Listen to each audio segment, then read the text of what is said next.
Fox Sports. We are Black. We are Florida. A 20-year-old Cuban right-hander lit up Miami last night. Jose Fernandez made his home debut and was brilliant again. 6 scoreless innings, and he gave himself the lead. Chris Coughlin ended it in the 9th, and Miami had a walk-off win. Night turns to day, and Kevin Slowey takes over. He's been terrific. All he needs is some runs. Miami and Philly.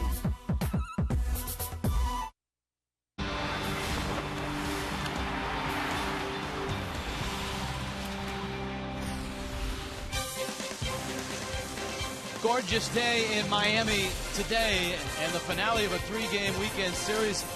Phillies won on Friday. Marlins walked off last night. This would be Game 3.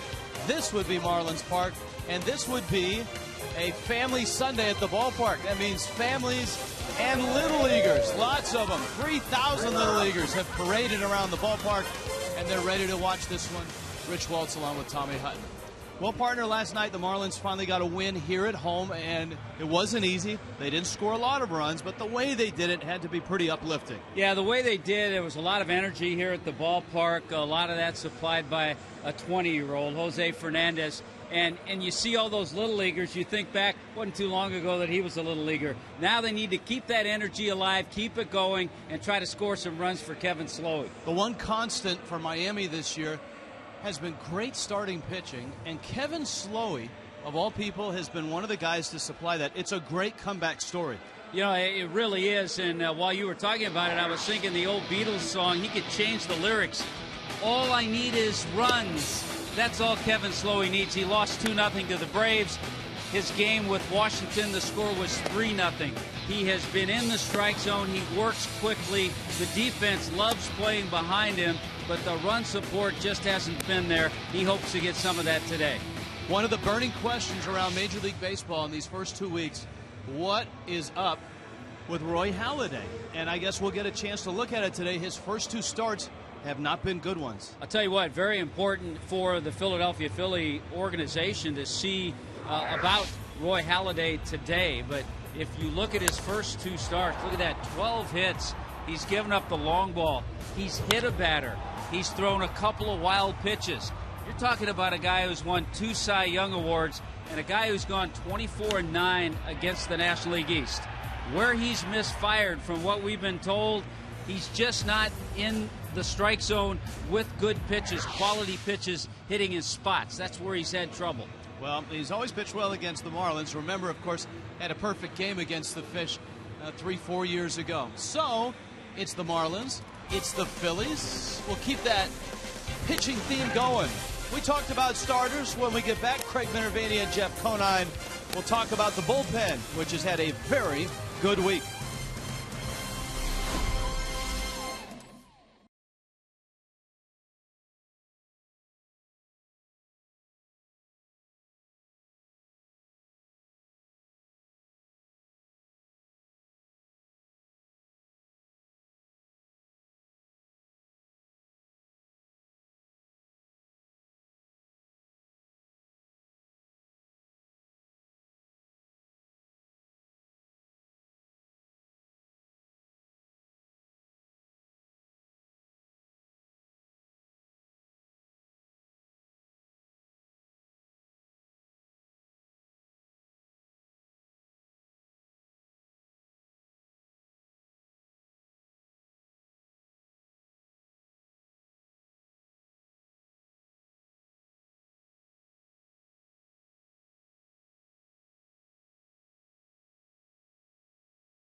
See on for this afternoon of baseball here in Miami, the Fish and the Phils. Bullpen been good the last two nights. With more on that, Greg Minervini, Jeff Conine. Gents?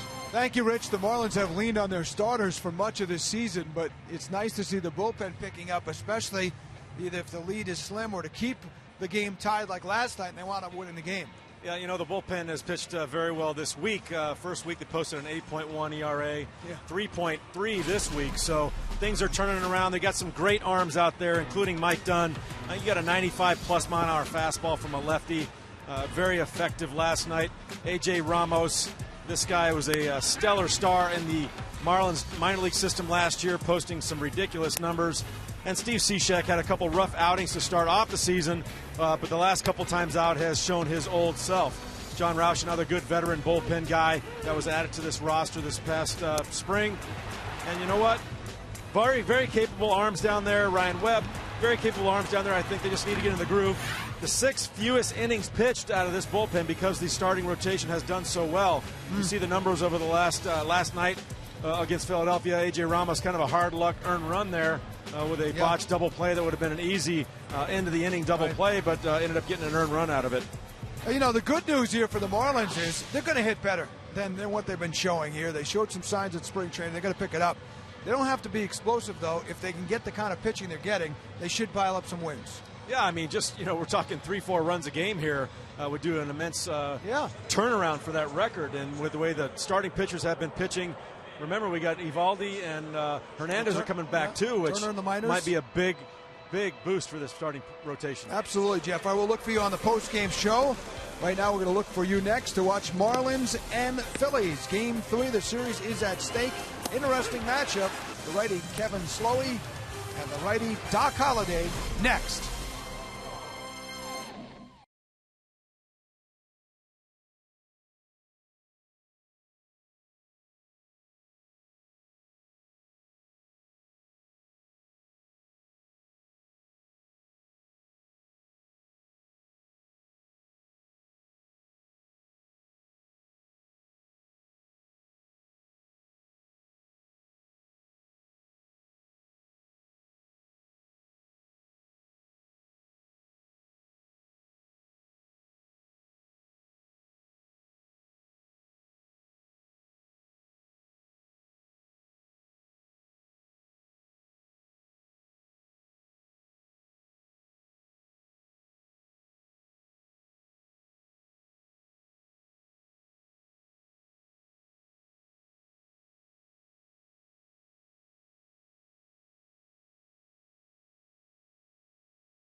'29 on the 4th of May.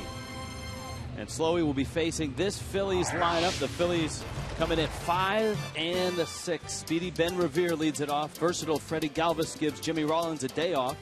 Chase Utley, Ryan Howard, Michael Young. Some good bats in there. Dominic Brown in left. John Mayberry in right. Humberto Quintero, the catcher, and Roy Halladay hits 9th. Pinch a Penny brings you the first pitch. And so here we go. Kevin Slowey against Ben Revere. And Slowey throws a strike at the knees for strike one. Slowey's been terrific this year. 2 starts, 12 1/3 innings. Little tapper, tough play. Revere can really run, and he just gets him. Slowey got there and made a quick release throw. From what we saw of Kevin Slowey in spring training and what we've seen the first couple of starts, he knows what to do on the mound. He's a very good athlete. Gets to that ball in a hurry. That was the key to that play. Then set himself to make a strong throw to first base. Good job. So one out. Here's Freddie Galvis with Chase Utley to follow. Slowly battling his way back to the big leagues after an injury-filled 2011 and a year last year where he broke a rib in the minor leagues trying to get back to the big leagues. And so here he is, 2 starts in to 2013, and he's not giving up a run. And he misses inside to Galvis, the Venezuelan switch hitter. Galvis 1 for 3 in a starting role last night at third base. One thing that Slowey does, even though that fastball you saw 89 miles an hour, he's not afraid to two-seam it down in the zone, and then every once in a while go up in the zone to get a hitter to chase it. Liner into left field. Pierre on. It bounces in front. He keeps it in front. Terrific job by Pierre. And Galvis will stop at first base. Once JP committed to try to catch it, getting a piece became paramount. Yeah, you get to a point, and for JP, it was probably halfway through this dive that he realized he wasn't going to catch it. Now he just kind of gets his chest in front of it, knocked it down, and was able to hold Galvis to the single. So Pierre's out in left field. If you've just joined us, the Marlins are without Austin Kearns, who was in the original starting lineup. Kearns has been taken to a local hospital with an irregular heartbeat. And we will give you word when we receive it on an update for Kearns. That means Coughlin's in center, and he's out there and makes the catch on the Utley fly ball. Here's the rest of the defense for the Fish. And the defense brought to you by Cleveland Clinic. You saw Juan Pierre and Chris Coghlan. Ruggiano back in the lineup, growing still a little tender. Polanco and Echeverria. Chris Valaika with the start. So Donovan Solano getting today off. Greg Dobbs and Rob Brantley, who's had a little success, small sample size though, of a little success against Roy Halladay. Now Ryan Howard, 3 hits in the series, and they've all been doubles. The Phillies in game 1 won 3-1 with 2 runs in the 10th inning. Last night, Miami walked off with a 2-1 win. So runs have been tough to come by for both ball clubs. The Phillies certainly have a more power-packed lineup with stars like Howard, Utley, Michael Young, Rollins getting the day off for Charlie Manuel.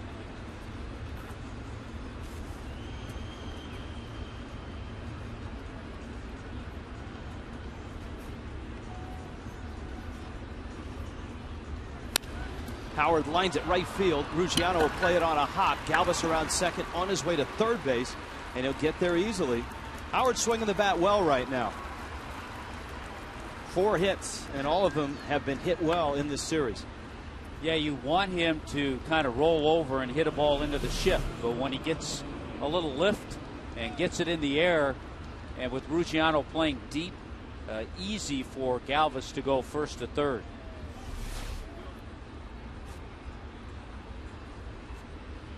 Michael Young. Young was not feeling well last night. He came into the ball game as a pinch hitter and had an infield hit and then left immediately for a pinch runner. And just to show you how bad he was feeling, that pinch runner was Cliff Lee. Marlins do not see Cliff Lee in a pitching capacity in this series, but of course last night they saw Hamels. Today they get Halladay. 0-1 to Michael Young. Big breaking ball and a strike. Young, a little history against Kevin Slowey, just 1 for 6 in their matchups in the American League. Of course, Slowey his entire career with the Minnesota Twins, so not a lot of guys have seen him that are wearing Philly uniforms. Howard away from first. Galvis at third. Young reaches out. Little pop. In comes Ruggiano, and he's there, and he makes the catch. And Kevin Slowey works a scoreless first, and we're underway in Miami.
Scoreless ball game, bottom of the first.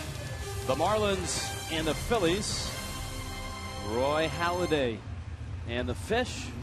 Of course, that's a combination that provided the Phillies with a memorable moment. That perfect game by Halladay. Juan Pierre, Halladay's former teammate, leads it off. Chris Coughlin is in center field. Placido Polanco and Greg Dobbs, also teammates of Halladay's.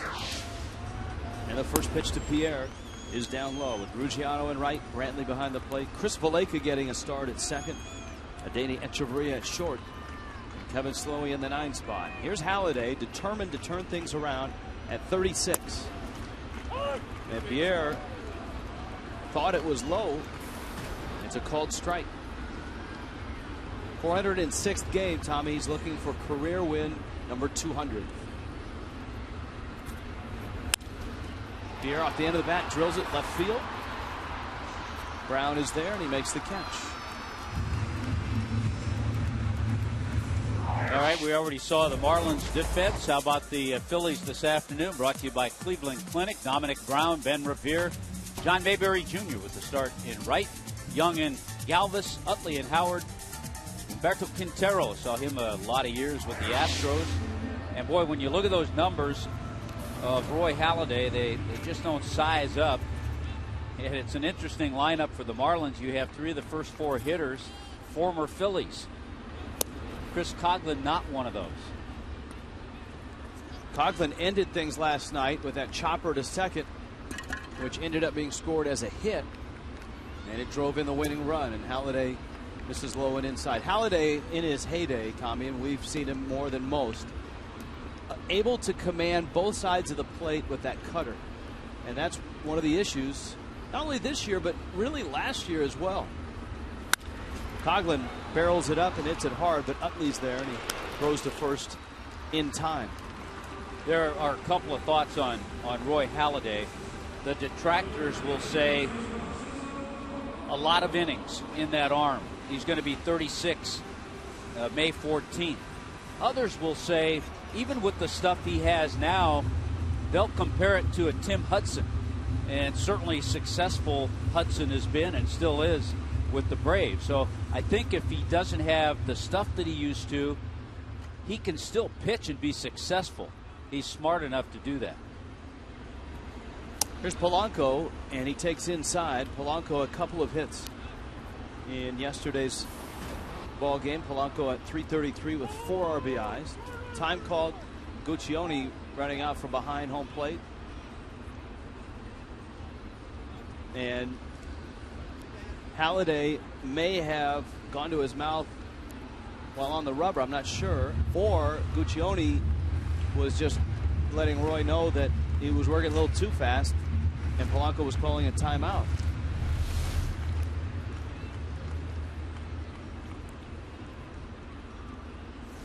No, I think just working quickly. He didn't go to his mouth. It's 2-0.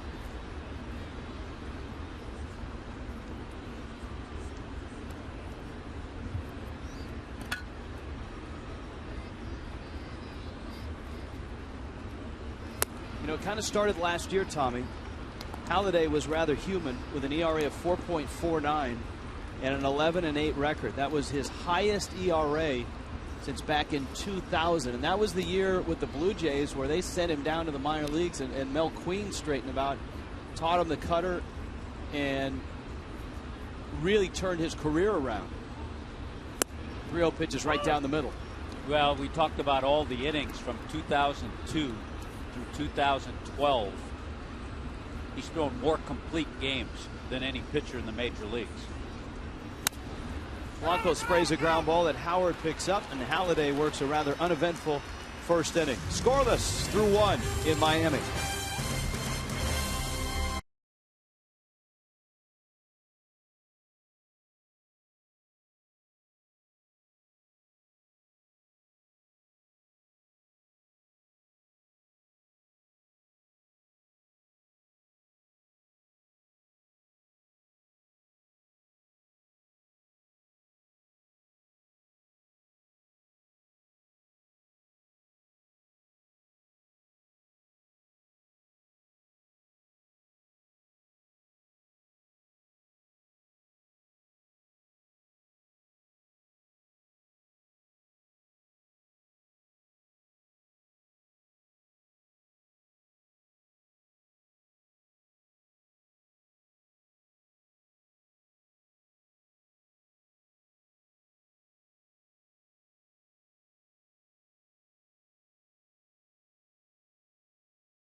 Brought to you by H.H. Gregg.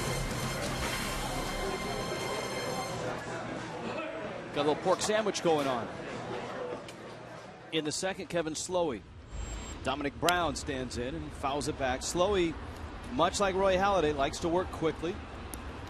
You see more and more pitchers these days adopting that tempo and trying to get into that rhythm and work quickly. Breaking ball for a strike. You'll see a couple of different breaking balls. Slow curveball, which that was 70 miles an hour. You'll also see one about 80. It's kind of like a slider, but a lot of pitchers throw their curveball about 80. So Kevin Slowey, couple of different breaking pitches. Moves the fastball in and out. Slowey's been described as a thinking man's pitcher, and he was terrific as a Twin early in his career. In 2009 he was 10-3. In 2010 he was 13-6. High pop, Echeverria and Polanco, and it's Polanco who makes the catch. But in 2011, that's when the injuries hit. Shoulder injury, abdominal injury. He was 0-8, and that's when the runs absolutely dried up for him.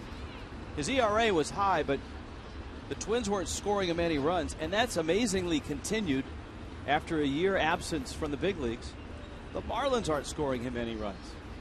He's the first Major League pitcher to lose 10 consecutive starts since Mike Boddicker did back for the 87 and 88 Orioles. And since 2011, he's received the lowest run support of any starting pitcher with at least 10 starts. By a full run. And the scary thing is, next on that list, Nathan Eovaldi. That's called being snake bit. You think that when you change teams that might change. But his last win, you talked about it, September 18th, 2010, a 4-2 win against the Athletics. 0-2 to Mayberry. Chopper slowly hit. This could be a tough play for Polanco. And Mayberry beats it out. The Phils have their third hit. And Humberto Quintero is coming up. Half Price Tuesday. The Nationals are here. Actually, the Nationals tomorrow night. Half price tickets in several seating categories. So there you have it. Just go to the Miami Herald and go for the Half Price Tuesday. Available at Marlins.com or at Marlins Park. Nice to see all the Little Leaguers here today. I'll bet you remember the name of your Little League team. We were the champions. See, I'm already bringing up fond memories. Lippo Hall. There was a real estate company and I think a banking company that sponsored. What was the name of your Little League team? Lincoln Savings. There you go. How'd you guys do your 12-year-old year? Our team was good, and then we also went a few steps in the All-Stars, too. We moved on a little bit before getting eliminated. Here's Humberto Quintero. He is the backup to the backup, with Carlos Ruiz suspended for stimulant use, 25-game suspension. Eric Kratz is getting most of the time behind the plate, and Quintero is spelling him.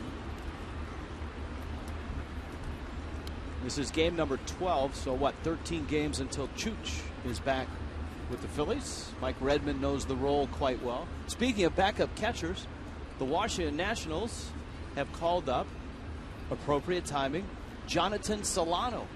And as the Nationals arrive tomorrow, Solano will arrive and see his brother Donovan. They had that great moment last year where Donovan, of course, made his big league debut, making the Marlins team, and then Jonathan got called up, and the parents came in from Colombia. Hopefully they'll be here. An injury to Wilson Ramos. What'd you tell me, Rich? A hamstring injury to Ramos? Hamstring.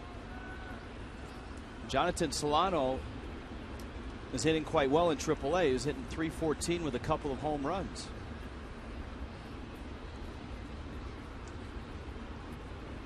2-2. Slowly challenging Quintero with a fastball, and it's fouled back and out of play. A lot of injury news around baseball. Red Sox were off to a pretty good start. Their closer, Joel Hanrahan, is day-to-day with a sore hamstring. The Marlins, obviously, if you haven't heard the news, Austin Kearns with an irregular heartbeat had to go to the hospital this morning. And Giancarlo Stanton not available. Marlins are hopeful tomorrow with that sore shoulder. After the series against the Nationals, the Marlins travel to Cincinnati, and it sounds like they won't see Johnny Cueto. No, Cueto hurt a triceps yesterday. Oakland put Yoenis Cespedes on the disabled list. 3-2 runner moving, and it's fouled back to the screen. The Diamondbacks put Jason Kubel on the DL and activated Cody Ross, who had been on the DL with a calf injury. Yeah, and the saga of Carlos Marmol continues. You remember he lost the closure job to the Japanese sensation, Kyuji Fujikawa, who injured his forearm and had to go on the disabled list. So now it might be Marmol again. Mayberry's running again. It's fouled back and out of play. Quintero just won't go away. 28 pitches in already. Neither will Marmol. No. 28 pitches into this game is Kevin Slowey. With Halladay on deck, the Phillies trying to stir something up here in the top of the second inning. Marlins and Nationals tomorrow night, 7 o'clock start.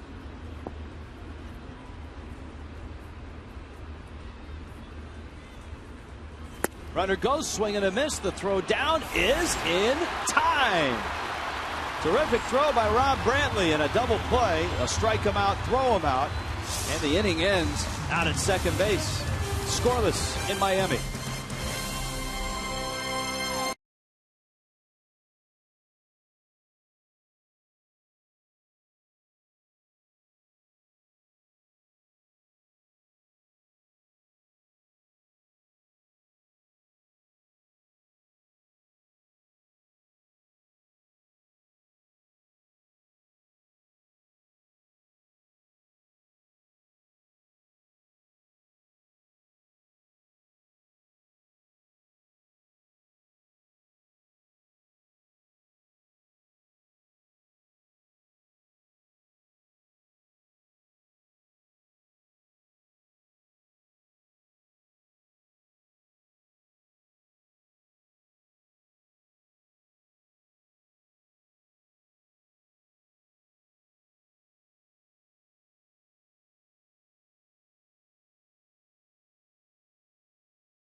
With the Little Leaguers out here on a family Sunday.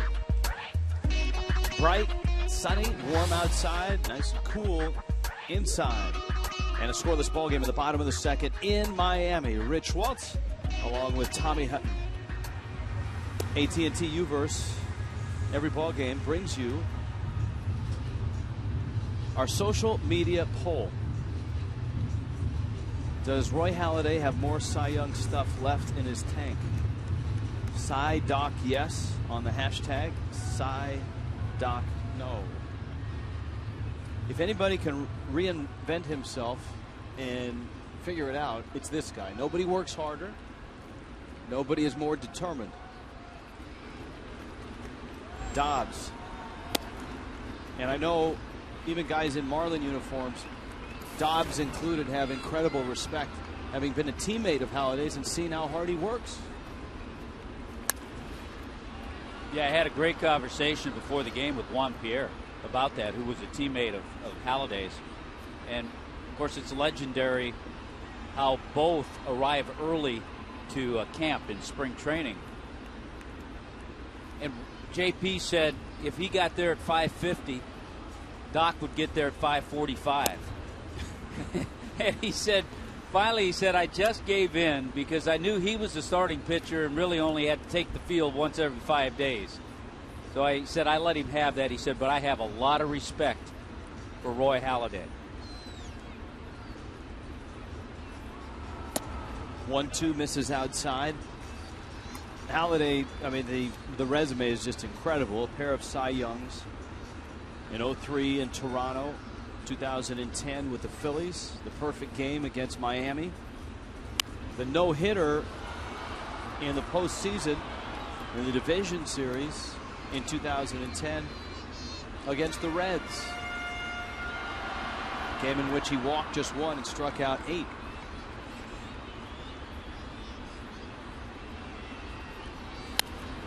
Dobbs gets into it, drives it down the right field line. It's hooking. It's going to stay fair.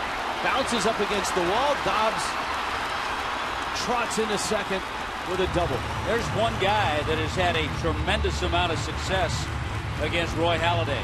Greg Dobbs is now 9 for 19. He came into the game a .444 hitter against Halladay. There's the two-seamer that moves, but it got too much of the plate, and it was up. Throw in a home run that Dobbs has gotten off Halladay, and boy, he has hit him well over the years. So Miami has a runner at second with nobody out. Let's see if they could get him over and get him in. Justin Ruggiano, Rob Brantley, and Chris Valaika come up. And a nice bunt by Ruggiano, picked up by Howard, flipped to first. Ruggiano puts the bunt down. Dobbs is at third base for a team starving for runs now. There's a big at bat for Rob Brantley. Absolutely fantastic. I love to see that. You know it's going to be a low-scoring game. You've got to get that runner over from second. You do it any way you can. Well, and here's something. I wouldn't be surprised if Ruggiano did that on his own. And here's why. He has a sore groin. He was not in the lineup today. He missed last night's game. Austin Kearns with the irregular heartbeat taken to the hospital. All of a sudden, Mike Redmond didn't have any outfielders. Stanton's out, so Ruggiano's back in the lineup. Infield's back. Ground ball scores the run. And a pitch misses down low. So if you're Ruggiano, you got a sore groin, why not just drop a bunt down? And it's easier for Ruggiano to do that than to inside out a ball and hit a ground ball to the right side, too. Brantley 3 for 5 in his brief career against Halladay. Halladay a couple backdoor breaking balls, and this one finds the strike zone. Tough series so far for Brantley, though. In that 0 for 7 are 3 strikeouts. Lofts this one out in the shallow left, and that won't get the job done. Galvis makes the catch. And Dobbs still stuck at third base, and here comes Valaika. That was the key at bat, because you had lefty against righty. You had 1 out. Now with 2 out, a little tougher situation. You're going to need an error, a base hit to get the runner in from third. Valaika doesn't have a whole lot of at-bats, just 7. But 2 of those 3 hits have been doubles. Well, he took one for the team the other night, played first base, a position he'd never played as a professional.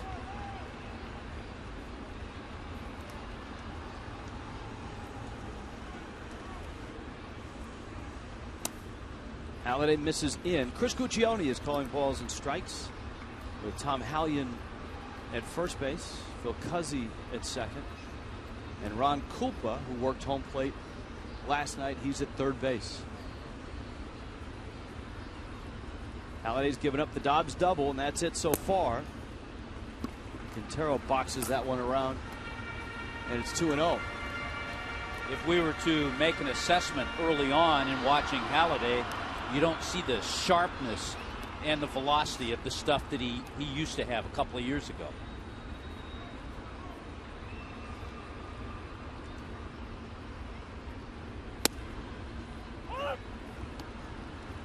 in 2010 when he was just dominant, and even in 2011, he could not throw a ball straight. And the ability to sink in both directions is something that Halladay had. He could make it come in on a righty or go away from a righty. That one misses in, and it's 3-1. We'll see if Halladay gives in and gives Valaika something over the plate. Almost clipped that jersey. You've also seen a number of pitches up in the zone as well. 3-1 coming. He stayed with the breaking ball. Yeah, got the breaking ball. The breaking ball, he's been able to throw for strikes. Echeverria's on deck.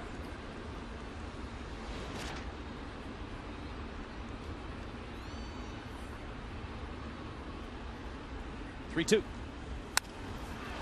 Fastball, fly ball, right center field. Revere is there, and he calls off Mayberry and makes the catch. And the Marlins leave that runner at third base.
Español está disponible por SAP.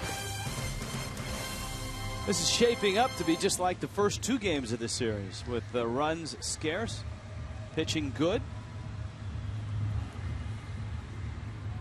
Kevin Slowey gets Roy Halladay, Ben Revere, and Freddie Galvis. The first pitch fastball is up to Halladay. Halladay in his two starts has 3 at-bats and is 0 for 3. All 3 are strikeouts.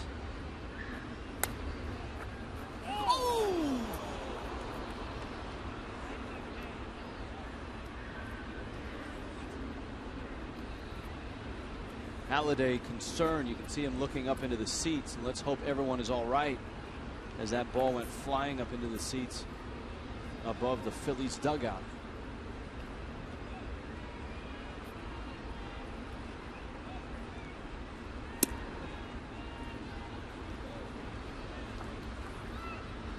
And it appears as if everyone is okay, so that's a good sign.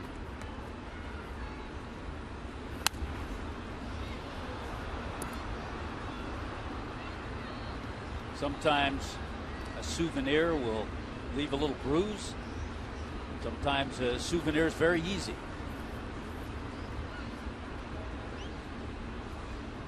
Two-two. Slowey elevates a fastball and gets his second strikeout of the ball game.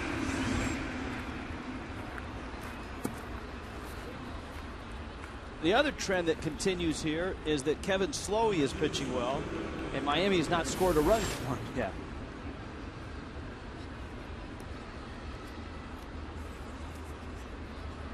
Well, we've seen Slowey, the last two hitters, the two strikeouts, elevate the fastball. Ben Revere tapped to the mound his first time up. You and I were talking, Rich, about Rob Brantley and behind the plate, and on that elevated fastball to Quintero, then the throw by Brantley. Rob Brantley is 3 out of 5 this year in throwing runners out. So a nice strikeout, throw him out, double play.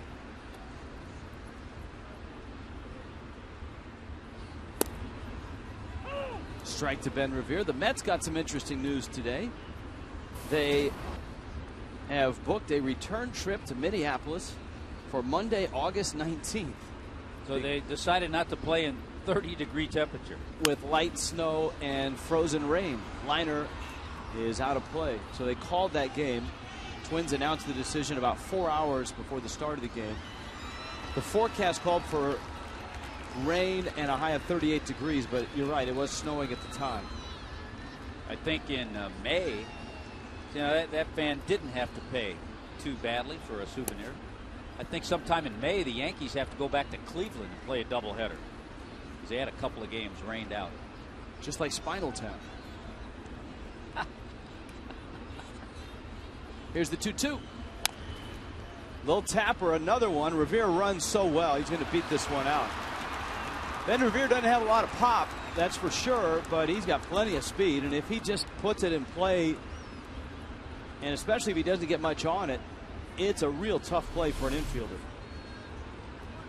Because he's Ichiro-like from that side of the box. Yeah, he had a couple strikes on him, so not playing in, and he shouldn't be, is Polanco, so he had no chance to throw Revere out. Now you have to be careful. No score in the game, 1 out. You would think Revere would be thinking about a stolen base.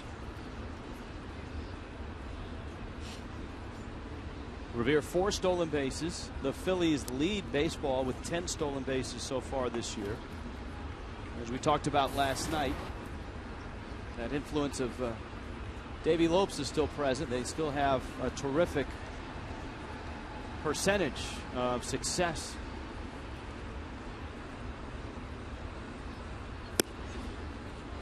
They've only been caught twice, and that leads the National League. We were so used to seeing Victorino up there so often. It's amazing the Phillies have led the major leagues for 6 consecutive years in stolen base percentage.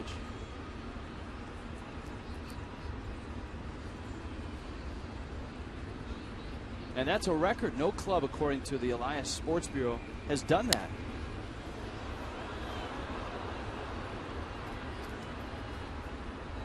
Galvis pulls that one foul.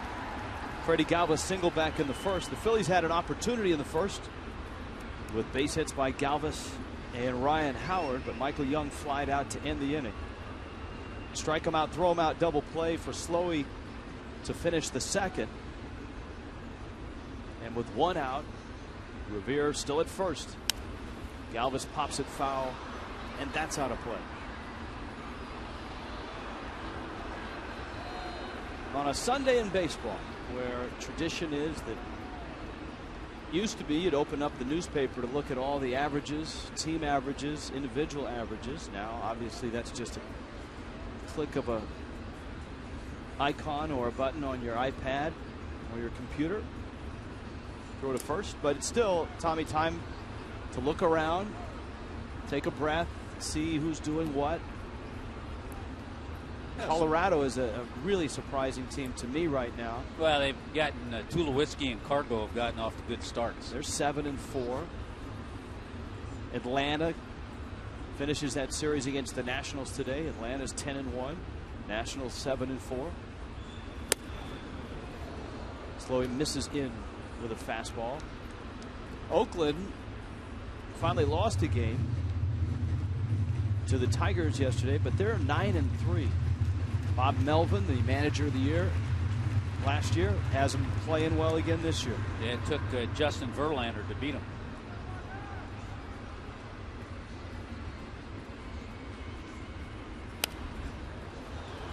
You and I were talking about guys that are off to quick starts. And in Los Angeles, a nice surprise, I think, for a guy that has been off the radar for a season and a half or 2 years. Carl Crawford right now leads the National League in hitting at .410. He is 4th in on-base percentage.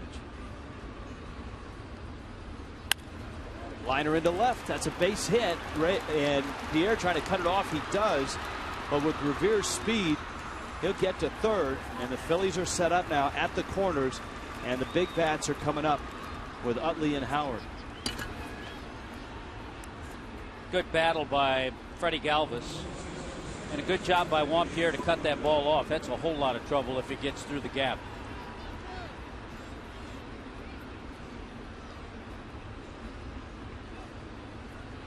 And so it's Utley who flied to center back in the first.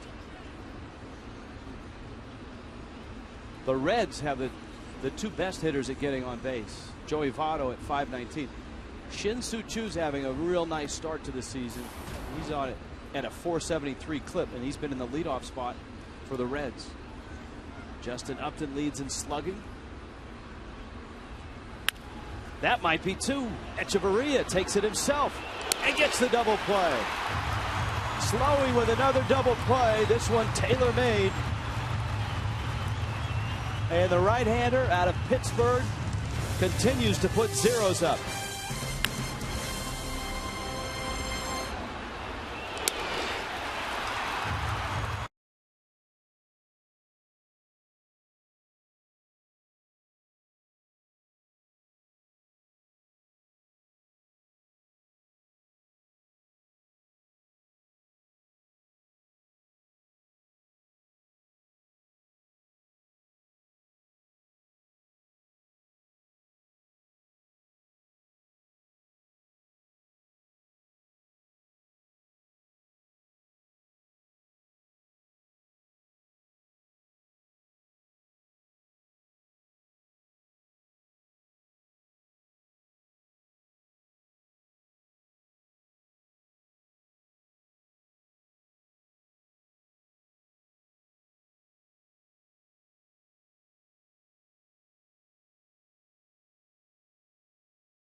Florida is brought to you by Toyota. Let's go places.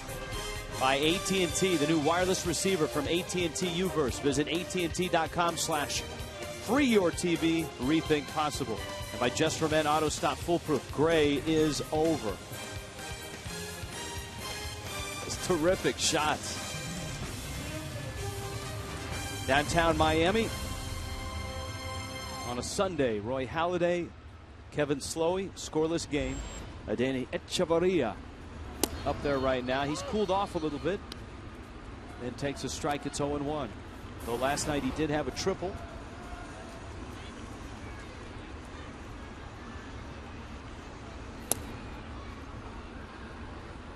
Takes away, ball and a strike. And that's one of the things the Marlins would like to see him do a little more of.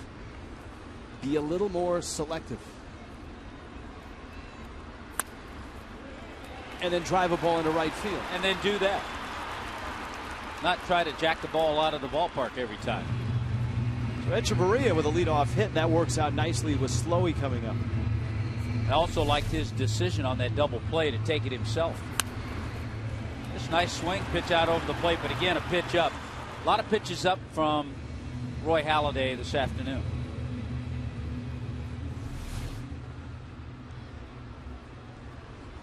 Slowey squares. Halladay misses up. Not a whole lot of opportunities for Kevin Slowey pitching in the American League with the bat in his hand. But a good athlete. You Yeah. watch him around the mound, you would expect him to be a pretty good bunter. Like that. Halladay gets the out, and we check in with Craig Minervini.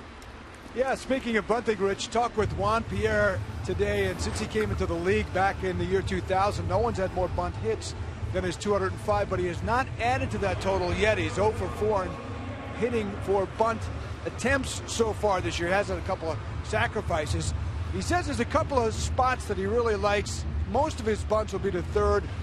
The best one he could pull off is the pull, but it's got to be down the line. He said that's a lot tougher down the line. It's an indefensible area for the defender because the first baseman can't cheat as much as the third baseman. And of course he has that slash one he tried the other day where he tries to get it past the third baseman and pitcher, or on the other side past the pitcher and first baseman. He's got a lot to think about, including the catch it too, he said, but I love it. I love the challenge. Maybe not the spot here as he pops this one up, but we'll see. He'll get some bunt hits pretty soon. He did say this too, guys, when he's not hitting, he's usually not bunting well. And unfortunately, that's been the case so far for JP. In a situation like that, it's after the fact now. He popped up. I'm sure he was thinking about, even though he'd like a guy to drive in a run, but in his case, if he drops down a bump base hit with a man on second and there's still just one out, it's okay. But in that situation with Galvis, the shortstop, way over, trying to protect the runner and guard the runner, that was one of those situations where he could have slapped that bunt out towards short. But Miami had Greg Dobbs at third with one out in the second, couldn't get him home. Echeverria is still out at second. There are two outs. Coughlin, a changeup for a strike. Coughlin hit a sharp ground ball to Utley at second back in the first.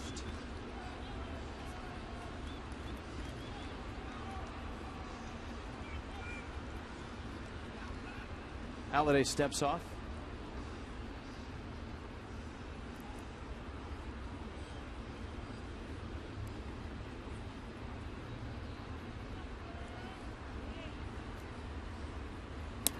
One breaking ball misses away, and it's a ball and a strike. Chris Coughlin, 15 ABs, actually now 16, and 2 hits.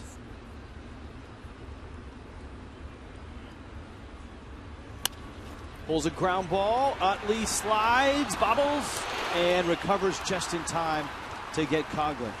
And Miami leaves another runner in scoring position. Through 3 in Miami.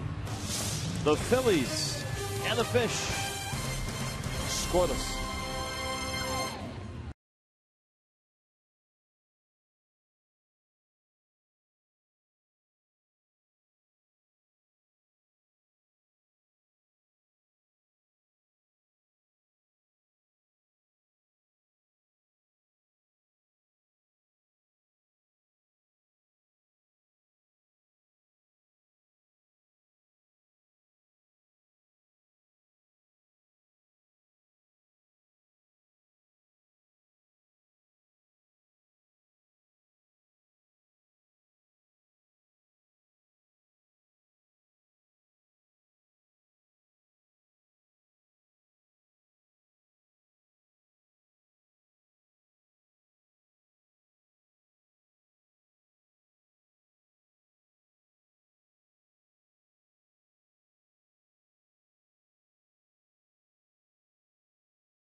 Three-game series opens tomorrow night with the Nationals, Wade LeBlanc, Jordan Zimmerman. You get all you can eat seats for just $22. And on South Florida Heroes Monday, all military, veterans, and first responders can receive complimentary tickets at the Marlins Park ticket office. Go to Marlins.com today. See, I got in a hurry there, Hut, and I got myself in trouble. Rather than slow down and just read it. Yeah, take your time. I think it's slow down Sunday.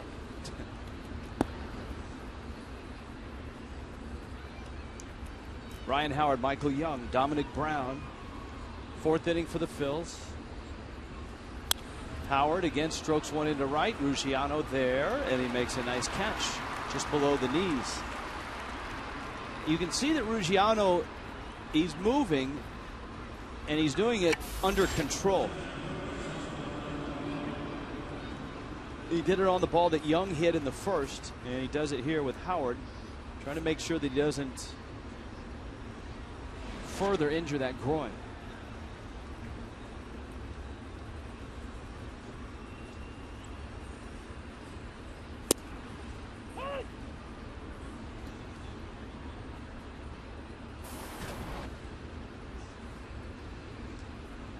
Here is Young.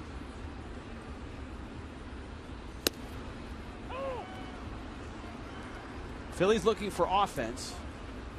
As we talked about yesterday, their outfield is not providing a whole lot of pop right now. They're waiting for Delman Young to get healthy after his ankle surgery. And so Michael Young, they feel an upgrade offensively at third. And so far, he has been. 368 average, a homer, 4 RBIs. We've talked about this, Rich, and think about what's going through Kevin Slowey's mind. He's out there on the mound, fourth inning. Can't make a mistake. Still haven't gotten any offense. You know, he has to try to let those things not enter his mind and just continue to pitch his game. It appears that he keeps doing that. And it's frustrating for us who watch, so you know how it can feel for him. But he's such a professional that he just continues to go about his job.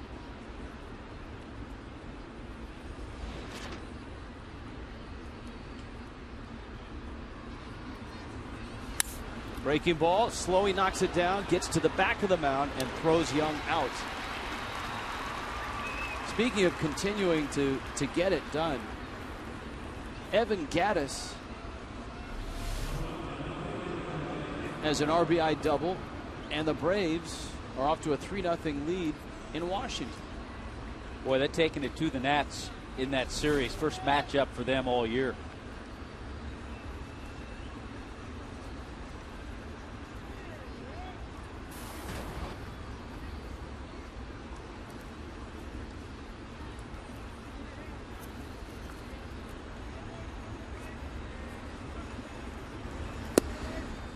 Slowey with a breaking ball that misses low.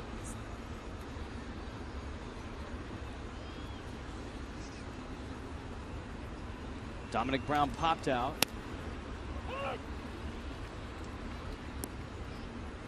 One ball, one strike.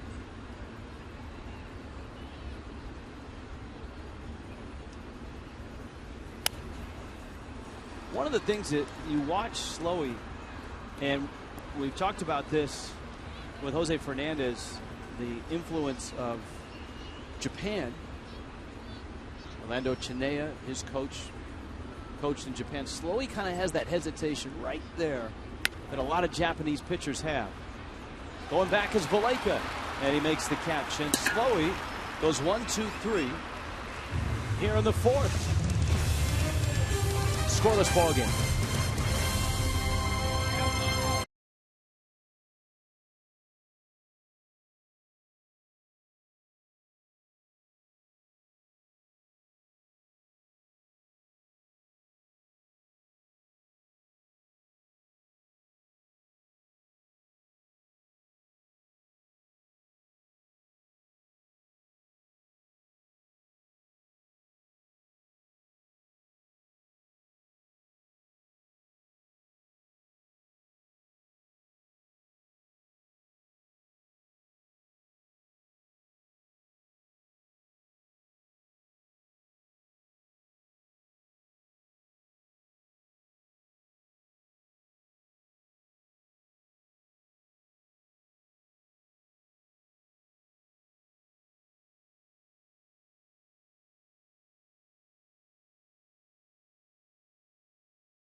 Sports Florida is brought to you by Honda.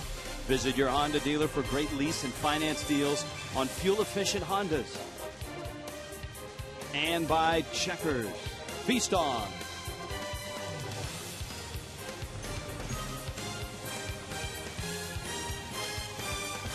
Air-conditioned comfort, roof is closed, rolling windows shut, AC on, and the pitchers are on.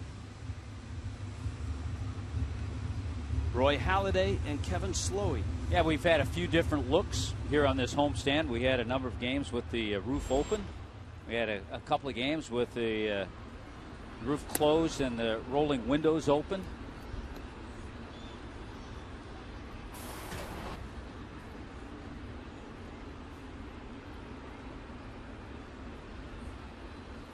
Polanco up the middle and into center field. Revere over to get it. Placido Polanco leads off the fourth. Tommy Hutton. Miami has had their leadoff runner aboard in the last 3 innings now, including this base hit by Polanco. A double by Dobbs in the second, a single by Echeverria in the third. The Marlins moved both runners. Dobbs was moved to third on a sac bunt. Echeverria moved to second, but that was it. They've done half the little things. They got the sac bunt down to move the runner, but they haven't come up with that key base hit. They had the opportunity in the second inning, and Brantley hit the pop fly to short. Certainly not deep enough to score Dobbs. And with a runner in scoring position, Juan Pierre and Chris Coghlan couldn't get the runner in from second. 9 for 19. You see the home run and 3 doubles for Dobbs, including the double in the second inning.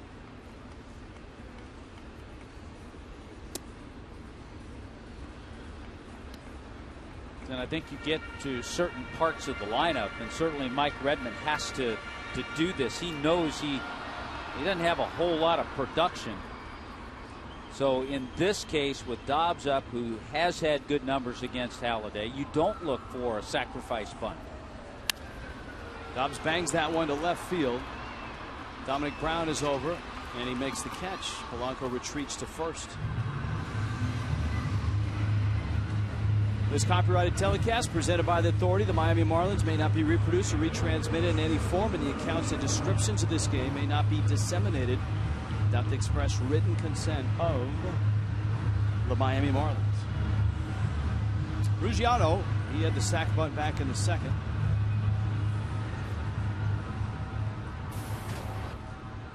Atlanta 3-0, bottom of the second in Washington. Did that damage off Gio Gonzalez. Ruggiano, a high pop foul that is out of play. The Marlins have the Nationals coming in. The Phillies are headed to Cincinnati. And remember, we were talking about Shin-Soo Choo and how he's getting on base. He's 2 for 2 with an RBI and a run scored, an RBI double, and the Reds lead the Pirates. That's deep, but Revere has room. At the track, he makes the catch. Yeah, we saw a little bit of Chu when he was with Cleveland. Was it last year we were in Cleveland or Yes. year before? Last year. I lose track of interleague play. You know, he's a guy that's been a corner outfielder, but the Reds have put him in center. He's hitting .370.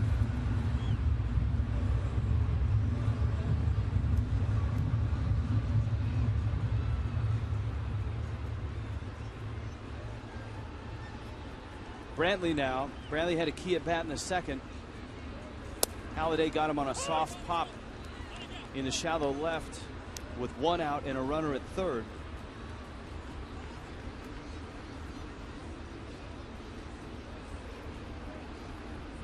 Polanco still at first with 2 outs.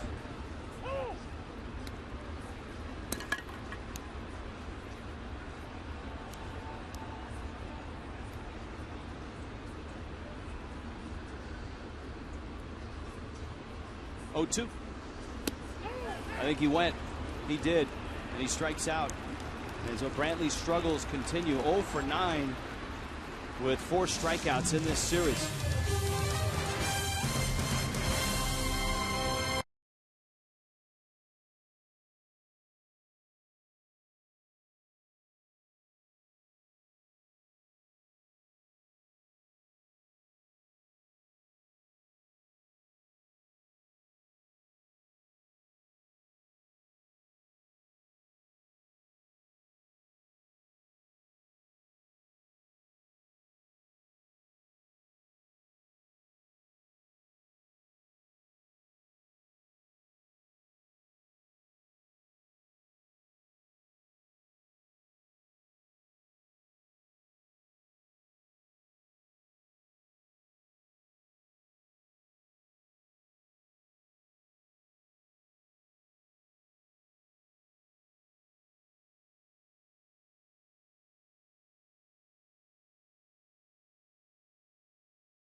Foolproof stat.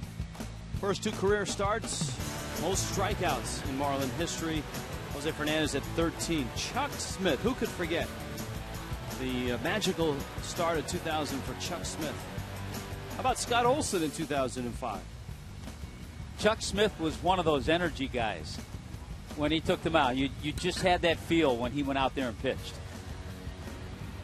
Not to be confused with the energy team, but no. So many firsts for Jose Fernandez. He's the first under 21 years old to allow no more than 1 run and no more than 3 hits in his first 2 major league starts. The first to do that since 1965. A 20-year-old left-hander by the name of Rudy May.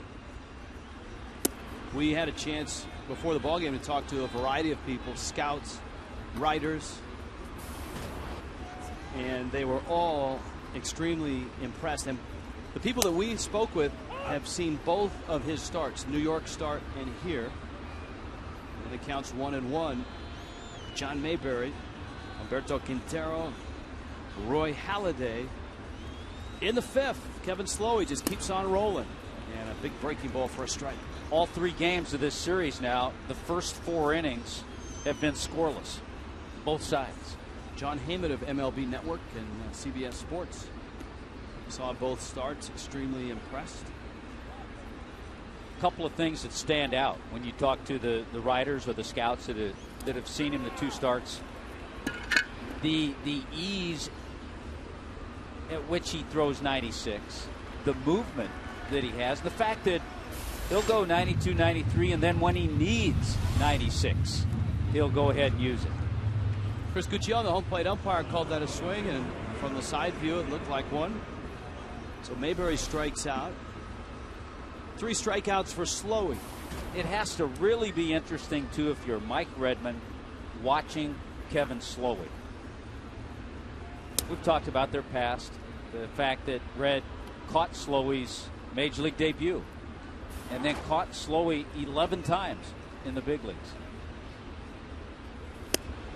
Well, and there was a thought in spring training when Slowey arrived, kind of a wink, wink, nod, nod. Well, you know, Red liked Slowey because he caught him and all this. Well, Mike Redmond liked Slowey because he thought he could come back and get outs. And he knew him. He knows him. He knows what kind of demeanor he has on the mound.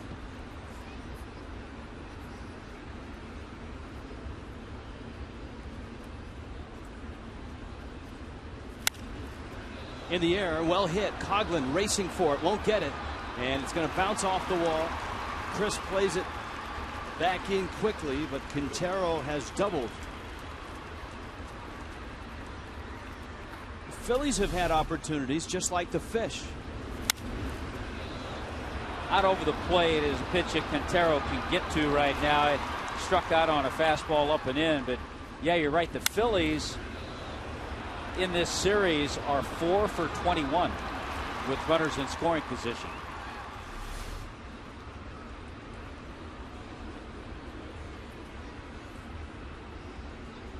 Now Halladay, Revere is on deck. See if the Phillies have Halladay drop down a bunt or swing away. 1 out. If you move the runner to third, then obviously there's 2 outs, but it's Ben Revere who's on deck. Ben Revere, who gets a ton of infield singles.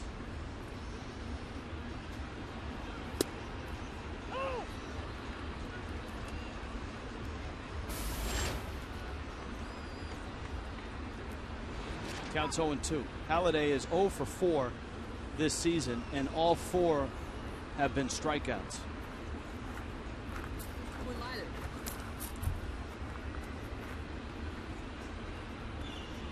And Slowey didn't mess around. He just fastball, and here's an elevated one. His 4th strikeout. Marlins Live pregame show tomorrow night, 6:30, driven by your South Florida Honda dealers. On Jackie Robinson Day, Tommy Hutton will be wearing number 42. As will the Nationals and the Marlins. So here is Revere.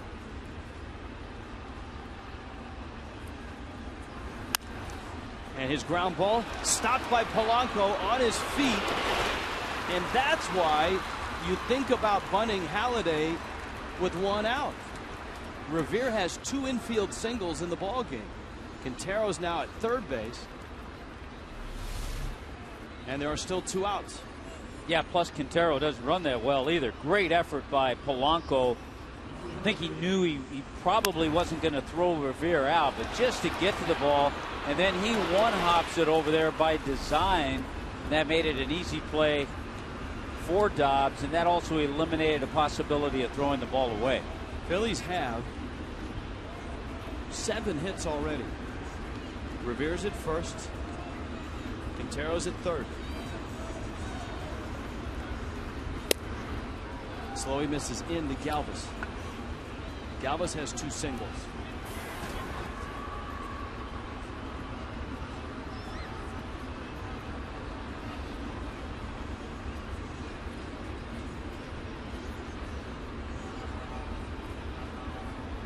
And it's not like, Rich, the Phillies have pounded the ball around. They have 3 infield hits of their 7.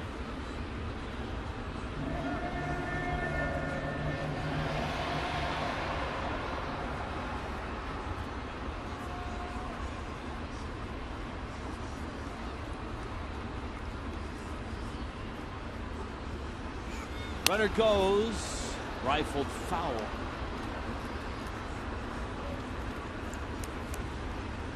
Charlie Manuel putting it in motion. Counts 2-1. What's your gut feeling, Rich, on Charlie Manuel being back next year? This is the last year of his contract. I think a lot of it has to do with who else is coming back in a Philly uniform next year. Here's the 2-1 pitch. That one is foul. The Phillies have a payroll of $160 million, and they have one of the oldest teams in all of baseball. If the Phillies don't win this year, Tommy, you mentioned it in Game 1, would they start to rebuild? Would they trade a big piece like Cliff Lee and try to get younger? And if they did that, would they want to bring in a different manager? I think a lot of that depends on where they are at the end of the year. 2-2, running again. Brantley, no throw, and Revere swipes his 5th base.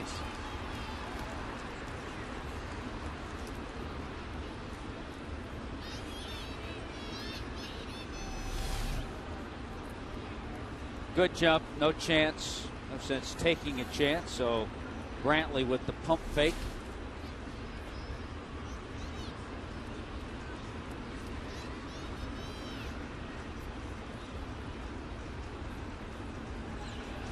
Three-two up, and now Slowey has to face Chase Utley.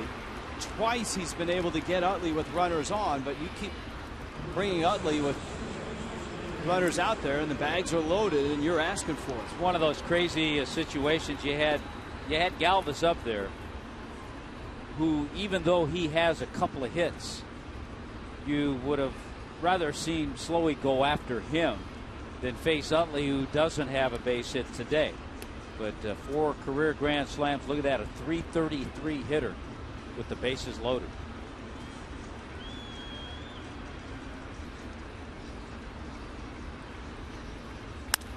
And Utley rolls over on one. Valleca makes the play. Slowey escapes the 5th. Kevin Slowey's been unbelievable.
Kevin Slowey getting out of it, getting Utley to bounce out. And after the out, his former teammate in Minneapolis, Ben Revere. Good-natured. You know, he's probably saying, come on, hit the ball out of the infield. You get 2 infield hits off me.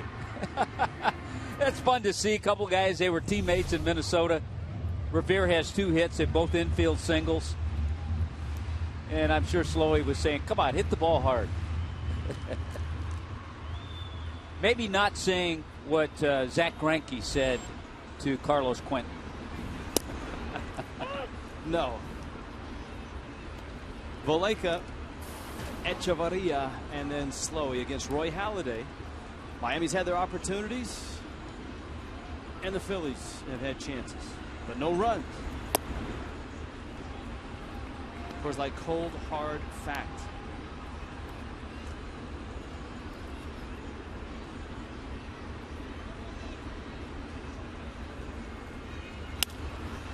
Bouncer.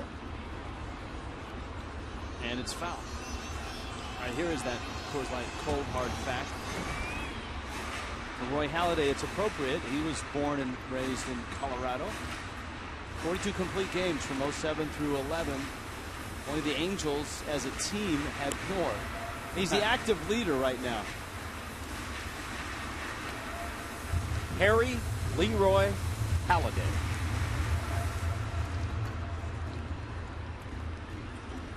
An American League Cy Young and a National League Cy Young.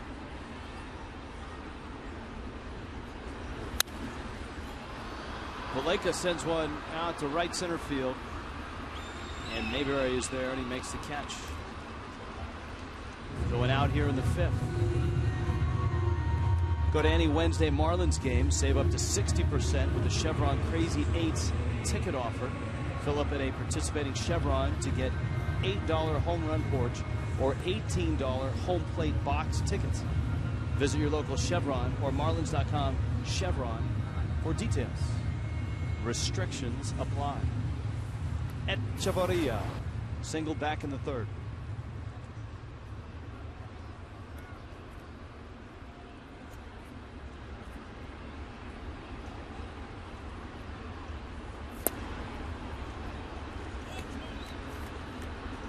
Echevarria out in front, and it's 0-1. Adaney singled to right back in the 3rd.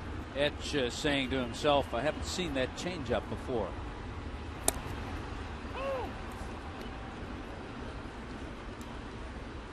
Braves a 4-0 lead over the Nationals now in the 3rd.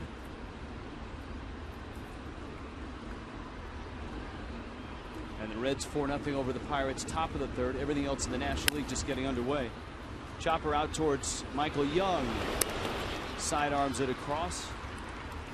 And there are 2 outs here in the 5th. Here comes Slowey. Right now, Kevin Slowey's thinking, well, maybe if I go deep for the first time in my career, hit a solo home run, I get a run up on the scoreboard. Because while he's been out pitching, he has yet to have a run. It's amazing because not only is he without a run in terms of support, he hasn't given up a run. So nothing's happened except outs. When Slowey has started, this is his 3rd start. And Slowey has now gone almost 18 innings. And nary a run's been scored in the game while he's been in there on either side.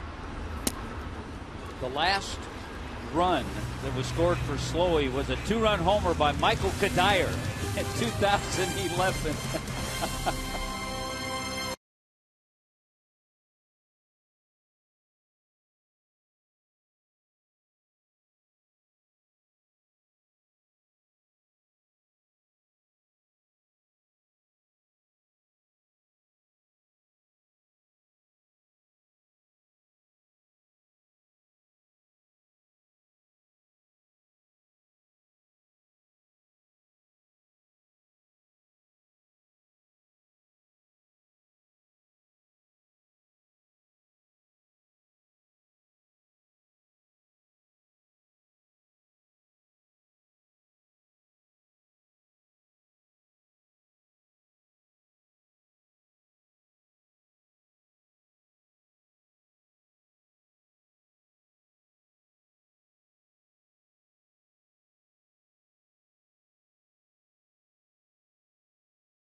Sights of Marlins Park on this Sunday afternoon. Fun at the Clevelander and a scoreless ball game on the field in the 6th inning. Press the SAT button on your remote. Señor, este es un lugar perfecto también para poder ver un partido de béisbol. Claro. And magically, ver todo el downtown aquí Cookie de and Miami. Raul Fenómeno. appear. Raúl. Hey, Richie, Tommy, what's Hey, up? Richie, Tommy, how are you guys? You know, we're enjoying this. Would like to see some runs for Slowey, though. Well, Oh, yeah. he's been doing a great job, along with Roy Halladay. Nothing here until the 6th inning, so let's hope that we can score a run. We had our chances, Tommy, but we couldn't really get that run in, which is important. Had a couple of sacrifices. They've done the job, but they haven't been able to come up with that key base hit. That's exactly right. Yes, sir. We need that. the script has been the same for every game. Good starting pitching and neither team with much offense. It's been a struggle, obviously, offensively, but the good thing is we've had great ball games. Huh? They were in every game, and they're tight till the very end. All right, guys. Good luck rest of the way. Enjoy your Sunday. You too, guys. Ryan Howard lines it towards the line. Pierre over, and he can't get there. Plays it on a hop. Howard hobbling around first, and he's going to get to second with a double. That was an interesting duel there. Howard, who doesn't run well after the Achilles surgery, and Pierre, who doesn't throw all that well. Howard wins it with his third double of this, actually his fourth double of this series. That ball just kept slicing and slicing away. He'll hit balls into left center, but not too often down that left field line. You can see Howard chugging away just ahead of the throw from Juan Pierre.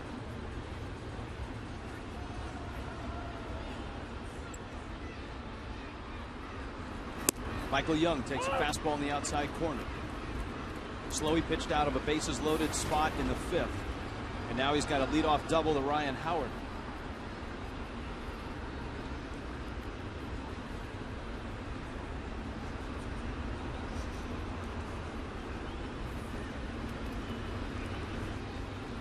It's a rough outing. You were talking about that Braves Nationals game. Rough outing for Gio Gonzalez. The Marlins will miss Strasburg and Gio in that series.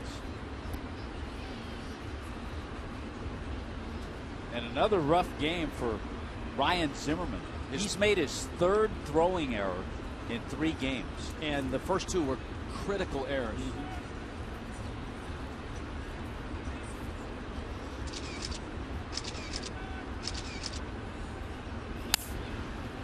Young trying to go down the first base line with it, punches it into the seats.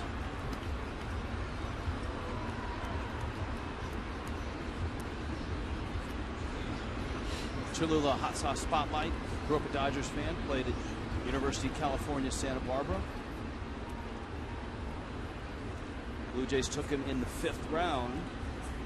And then he was traded to Texas, where he had a long and very good career.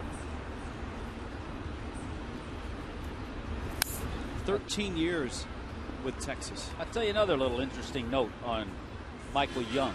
As Ted Williams, his mom is of Mexican descent.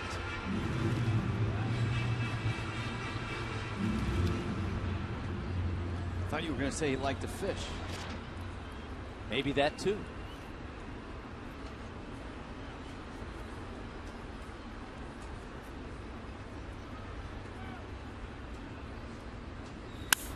Up the middle. Echeverria can't get it. It's into center. Howard around third. He's coming home. Up with the ball. Coughlin. The throw to the plate. Not in time. And moving to second is Young. The Phillies have a run, and the Marlins fail to keep that runner at first base. I really think Echeverria had a play if the ball doesn't skip up on him. He has to dive. As he's diving, the ball comes up.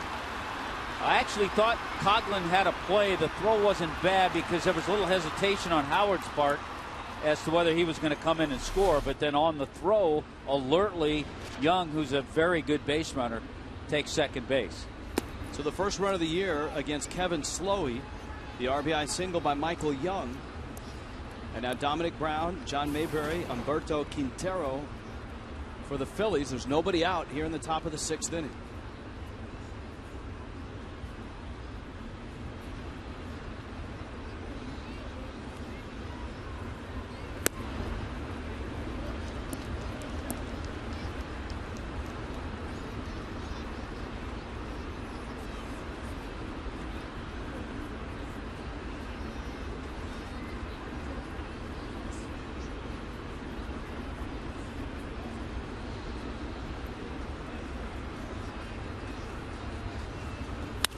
That one's hit well, but it's foul and into the seats.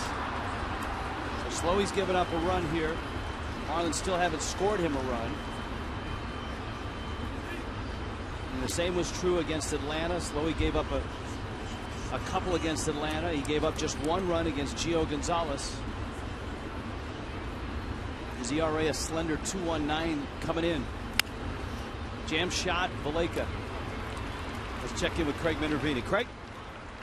Rich, thank you very much. I want to say hello to Carrie Montano. She was recently named the Miami-Dade Principal of the Year for high schools, although your school is Terra is not a high school per se. Terra is a Terra Environmental Research Institute. It is a high school, but it's just a very special type of high school. And congratulations. You got the news when, and how exciting is that for you?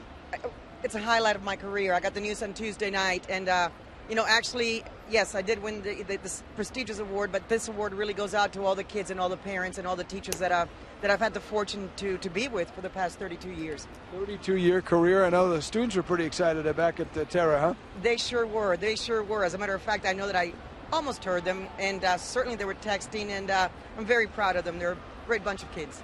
Your mom passed away a year ago. She was a big Marlin fan. You took her out to the games? I sure did. I sure did. Boy, she was the #1 fan. So I know she's here somewhere today. So, yes, it's amazing. Thank you. Gary, congratulations on the award, okay? Thank you, sir. Gary Montana. Yes, go Marlins. Miami-Dade Public School Principal of the Year. Guys? All right, thank you. Great story, Craig. And certainly a terrific honor. Kevin Slowey misses in. John Mayberry Jr. has struck out, has an infield hit.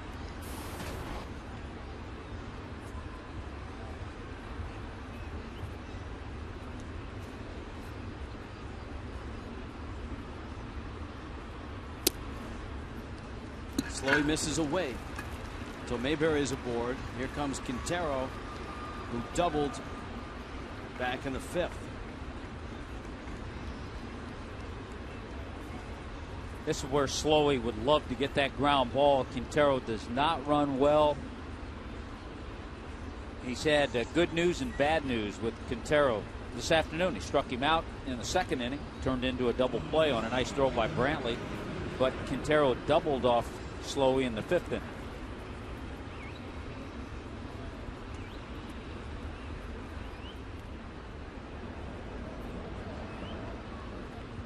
He may not get the opportunity to go after Quintero.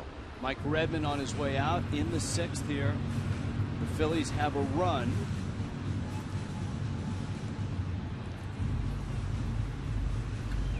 And Redmond's going to the bullpen. Well, nobody in a Marlin uniform knows Slowey better than Redmond. And Mike goes to the pen. Slowey exits with the Phillies on top 1-0.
5 1/3 innings. Phillies with a run, 9 hits, and there's 2 on, and those are Slowey's responsibility. Chad Qualls, former Philly. Yeah, Qualls started the season last year with the Phillies, 35 games, then became a Yankee and then a Pirate. So the Phillies certainly know Qualls. Good part of his career with the Astros. And I think you hit it on the head, Rich, when Mike Redmond went out to the mound. There isn't anybody that knows Slowey any better. And, I mean, he's seen him in games. He knows when it's a good time to get him out. And so he decided to make the move, which he did. Now it's up to the bullpen to keep it a one-run ball game.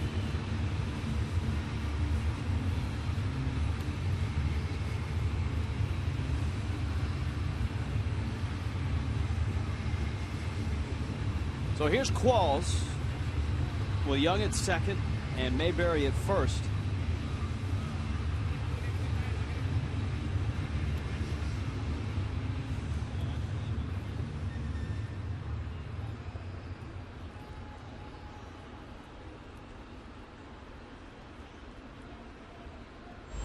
Remember, Slowey got a double play grounder in the 3rd inning. Little tapper, Qualls, second one. Echeverria's turn, in time, double play, 1-6-3. Philadelphia gets on the board thanks to that man, Michael Young, but the damage, thanks to that man, is limited to just the 1 run.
The Phillies have a run and the lead by a score of 1-0. Frostbrewed Coors Light Freeze Cam. This was Placido Polanco with the dive.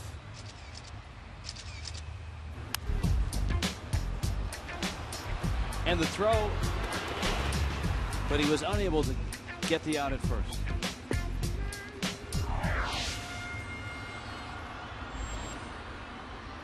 Juan Pierre, top of the order. 3rd time through against Halladay, who gets a low strike. Chris Coghlan, Placido Polanco follow. Halladay's not been overpowering. He's kind of survived, much like Slowey. Pierre drops down a bunt. Halladay pounces. And for Pierre, the struggles continue. They'd be 0 for 3. Halladay's really helped himself with efficiency. 10 pitches in each of the 3rd, 4th, and 5th innings. Tomorrow night, Jordan Zimmerman with LeBlanc. Marlins live at 6:30.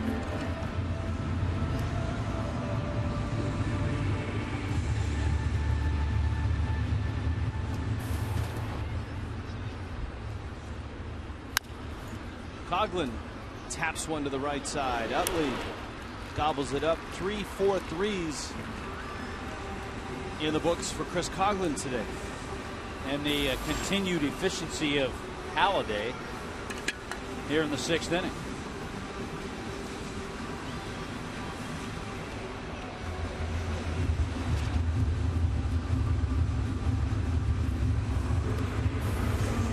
Here's Polanco. He's bounced out and singled.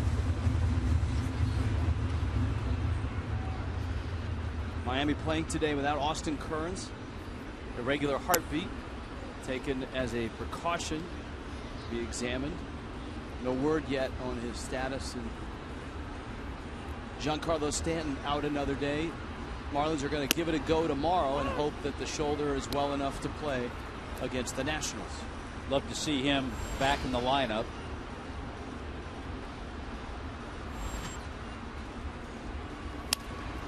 Polanco, wow, a comebacker, and Halladay is grooving. He has retired 9 in a row, 6 pitches in the 6th inning.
Back out to start this inning. Toyota Trend. With a win today, the Marlins will win a home series versus Philly for just the 4th time since '08. And as a division foe, you get them 3 times a year.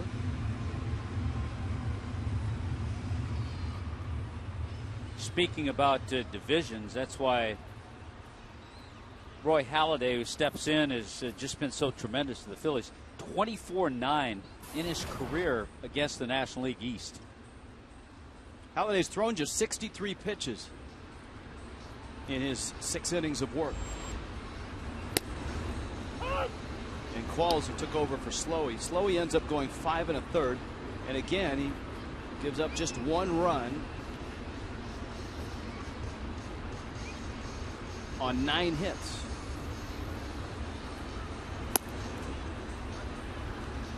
Qualls rushes it up at 96 miles an hour. Kevin Slowey, with his effort today, his ERA is still at 2.04.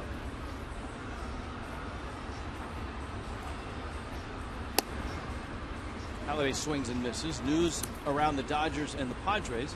Carlos Quentin has dropped his appeal and will serve his suspension immediately, which means he won't play in the series against the Dodgers. Probably a real good decision. And Chris Capuano will replace Greinke in the Dodgers rotation. You know, he's not a Zach Greinke, but Capuano, a quality veteran pitcher, so not a bad guy to get in your rotation.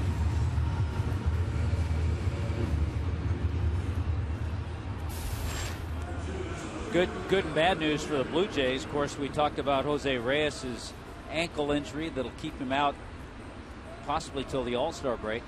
But they got a good outing and a first win for R.A. Dickey last night. Dickey beating Kansas City 3-2.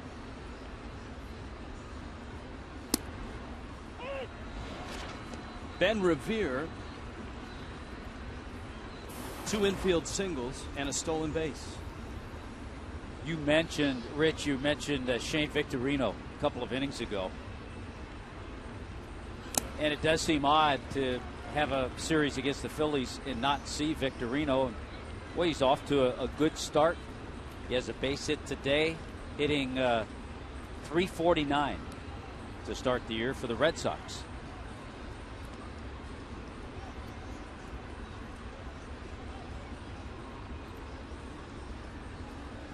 .02, little tapper. Brantley picks it up and just gets him.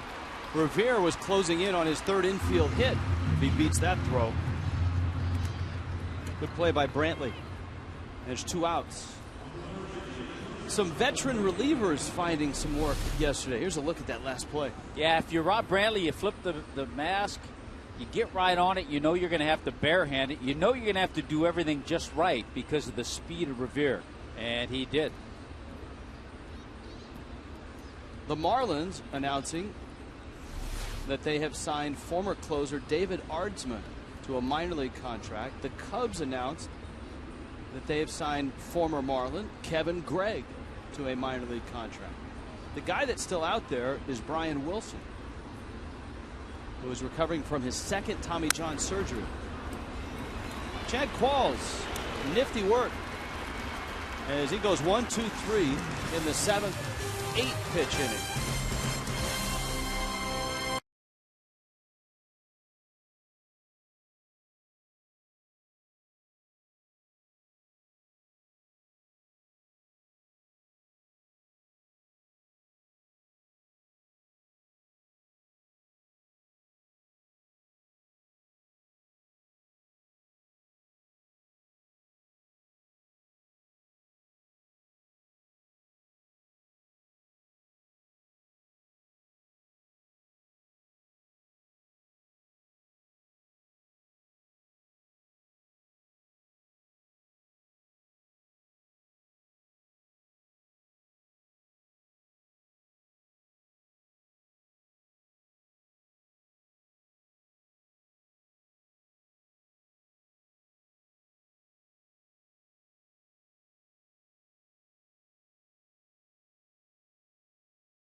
A game summary of a 1-0 Phillies lead. You know, you have 2 guys working quickly and throwing strikes in Kevin Slowey and Roy Halladay. You get good defense. Slowey made a good play. Double play there, handled by Echeverria.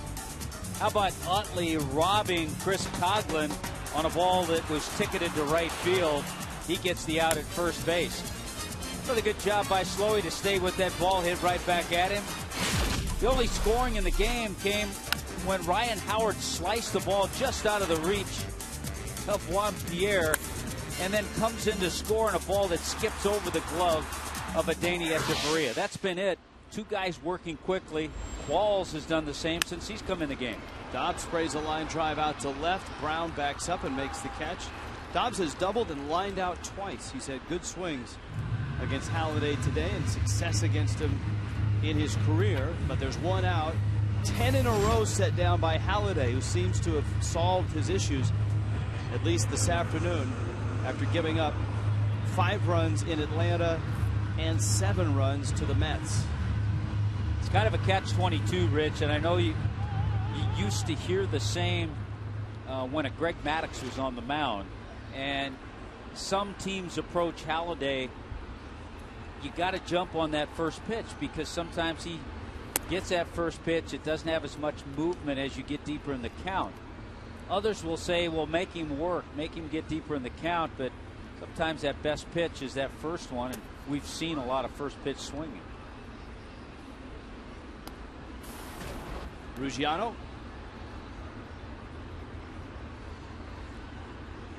Ruggiano not in the original starting lineup. He gets jammed and dumps it into right field, a base hit.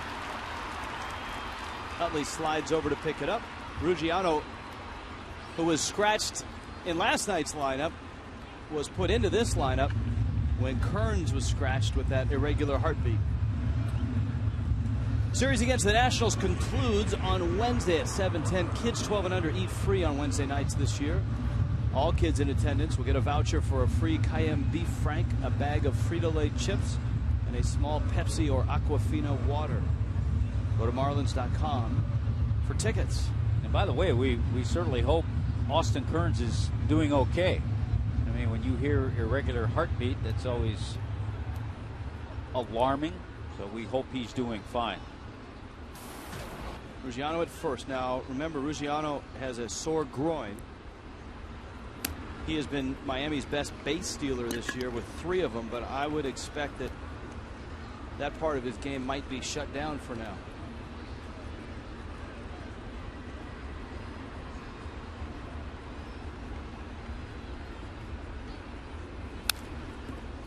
Brantley lost his bat and fouls it back. Brantley an 0 for 9 in this series. He's popped out and struck out.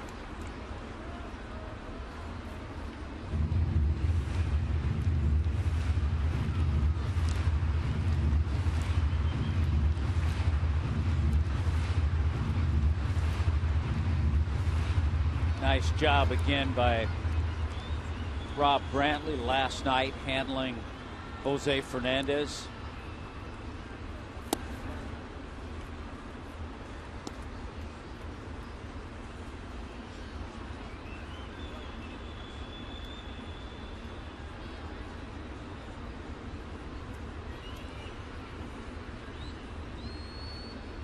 Two and one.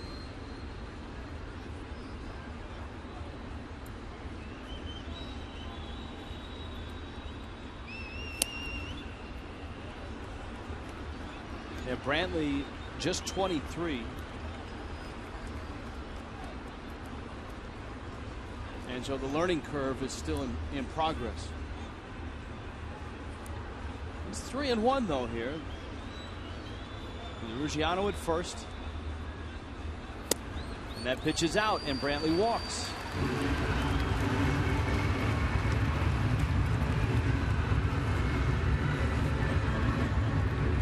AT&T U-verse poll. Does Roy Halladay have more Cy Young stuff left in the tank? Right now, 35% say yes. I think I'd have to go no on this one. How about you, Rich? As much as I like Roy Halladay, I don't think it's Cy Young stuff, but I think it's stuff that he can still win with. Absolutely. Valaika's flied out twice. Once to straightaway right, once to right center. Breaking ball for a strike. Well, the few opportunities that Chris Valaika has gotten, he's come through. Hit the ball well on that fly ball. Jam shot, roller in the left. Here comes Ruggiano around third. Brown up with the ball. He will score. Valaika ties the game. Might have to get him in the lineup a little bit more. A few opportunities. He has come through. A good job by Chris Valaika. And watching Ruggiano run, he appears to be running pretty well. Yeah, that two-seamer just kind of bore inside on Valaika, but he got his hands in and stung it with the shortstop Galvis cheating a little bit in a double play situation. He got it by him. Ruggiano appears to be running pretty well.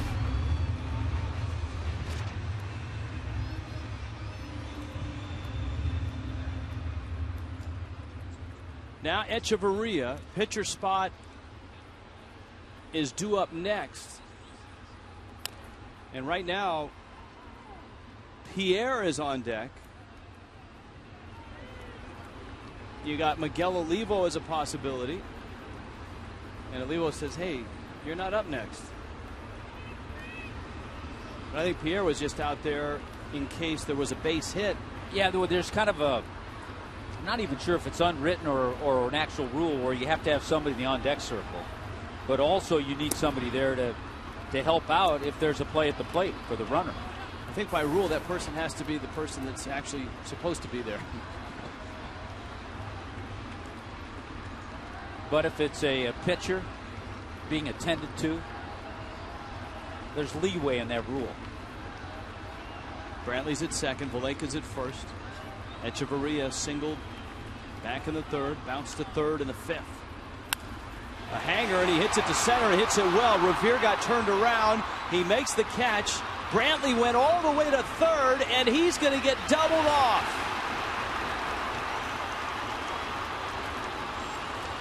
Ouch. Ben Revere made the catch. Brantley made the turn at third. And I think he would have been out anyway. I don't think he retouched third base on his way back to second. Well, I'm not sure where he was going.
Creates a lot of problems. You wonder if Brantley thought there were two out because he never really checks on the ball. He just takes off and starts running. And by the time he sees Joe Espada holding up the stop sign, it's way too late. Now, it does a couple of things. There's Joe saying, hey, you got to get back. Well, by then it's way too late. You have to think he thought there were two out. The other thing it does, it sends Qualls back out there for another inning, who had an easy inning last time. And it eliminates an opportunity to have a pinch hitter come up in that inning. He never touched third base on the way back. He would have been out anyway. Chase Utley, Ryan Howard, Michael Young, the heart of the Phillies order. Qualls has thrown 9 pitches and recorded 5 outs. And that's pitch number 10. He's really got the sinker working. He got the 1-6-3 double play, and he got a couple of ground ball outs in the 7th.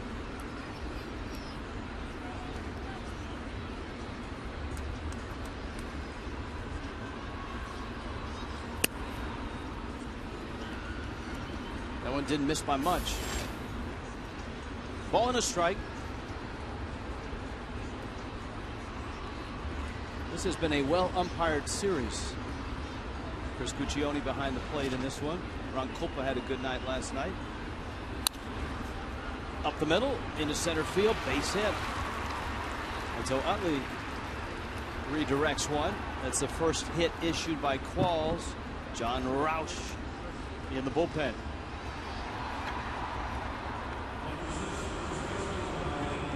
Here comes Howard, and with Utley at first, Miami is going to put the Howard shift on. And this, the only danger here is that if Utley breaks for second and pops up and takes off for third, there's nobody there.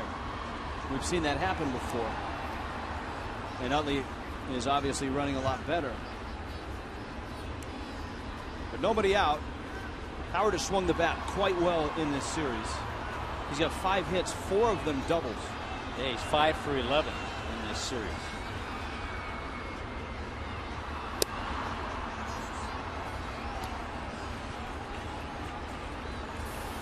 Ryan Howard with 301 career home runs.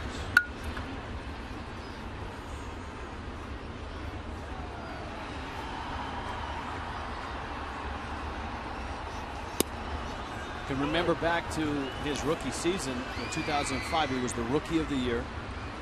Remember, he kind of pushed Jim Thome out of Philly.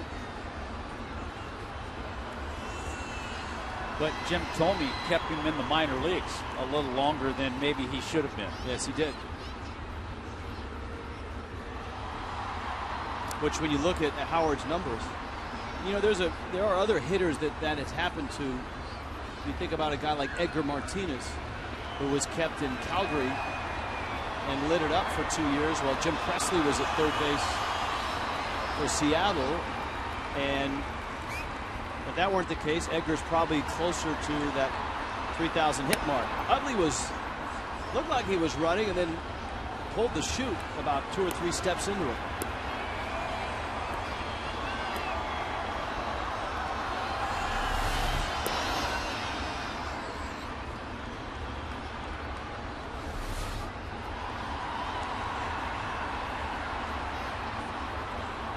Sometimes when a base stealer senses that a pitcher has sped up his motion, he'll stop. Howard goes after a fastball. Count evens at 2-2.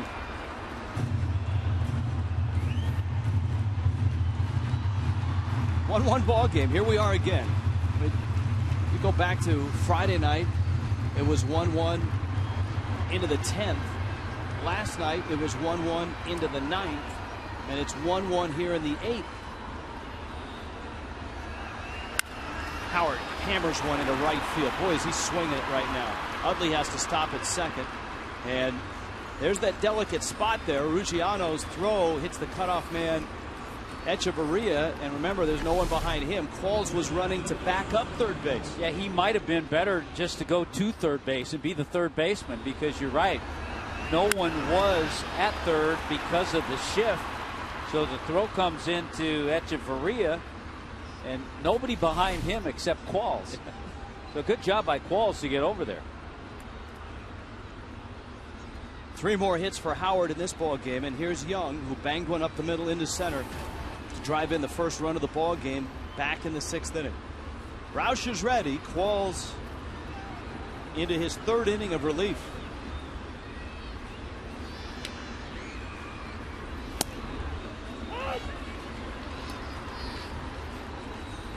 And a strike to Young.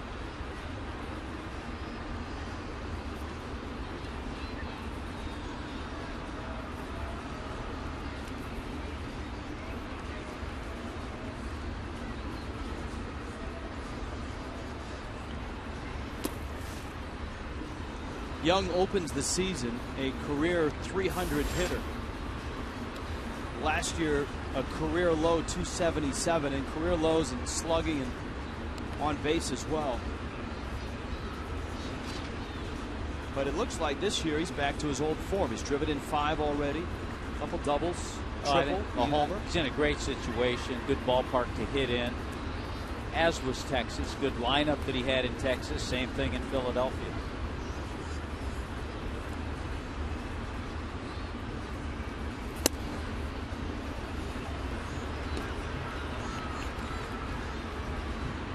Jeremy Horst in Philly's pen. Marlins have a couple of arms they'd like to stay away from in this ball game. A.J. Ramos and Mike Dunn, who have had a heavy workload of late. The other thing about having just the one left-hander in the bullpen, if you do that, and sometimes you have to, there's no question about it. In the case of Dunn, then that leaves you with no lefty in the bullpen against a lineup that has some pretty good left-handers. And the guy that's best suited to get those lefties out is on the mound right now, and that's Qualls with his good changeup. Dunn has worked in 3 consecutive games. Ramos on 2 consecutive nights. Steve Cishek 2 consecutive games. 2-2. Breaking ball foul back and out of play. Mike Redmond before the ball game said like to stay away from Ramos and Dunn, but if the Marlins were in a position where they needed to close the game, Cishek would be the guy.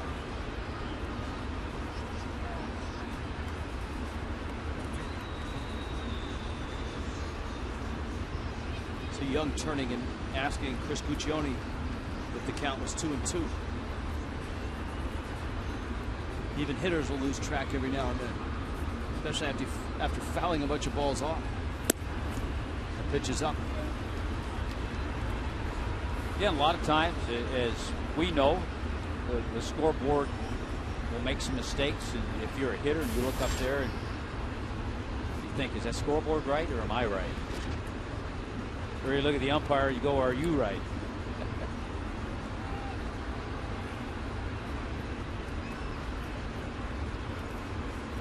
Full count. Utley at second, Howard at first. Young hits a ground ball. Valleca and Chavarria got the double play. Second double play that Qualls has rolled. Still one more out to get to keep it at 1-1. Good pick. A good feed by Valleca. And then it's Academic on the throw from Echeverria.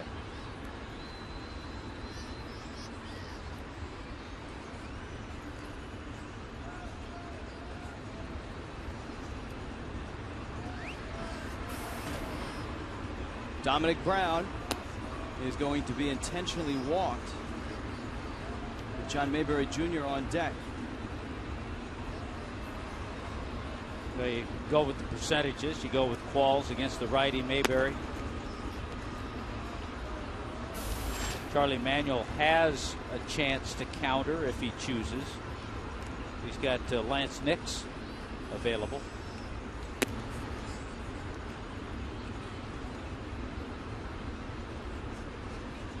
He's got Jimmy Rollins available too. Not a bad choice either. And it looks like it will be Rollins.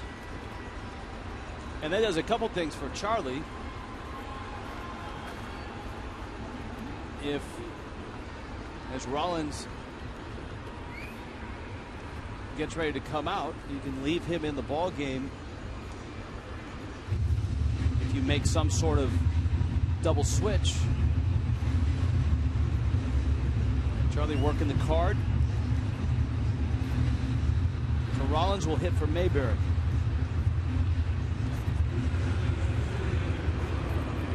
Qualls is 28 pitches into this.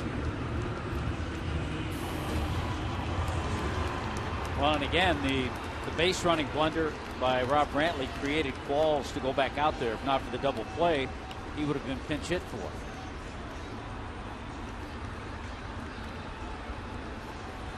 Not that the Marlins have a whole lot to choose from as pinch hitters today, with no Kearns.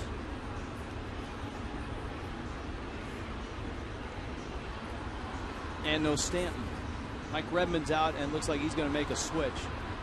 And probably the double switch where he brings Olivo in. That's how he did it last night with a thin bench.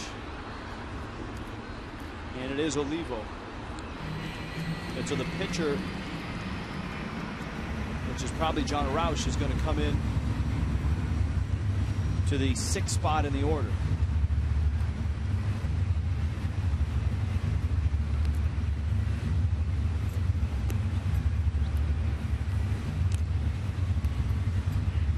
Roush coming in 1-1. Phillies, Marlins.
In Miami, scoreless, or rather a scoreless ball game early, 1-1 here in the 8th, and a nice crowd. Little League Day.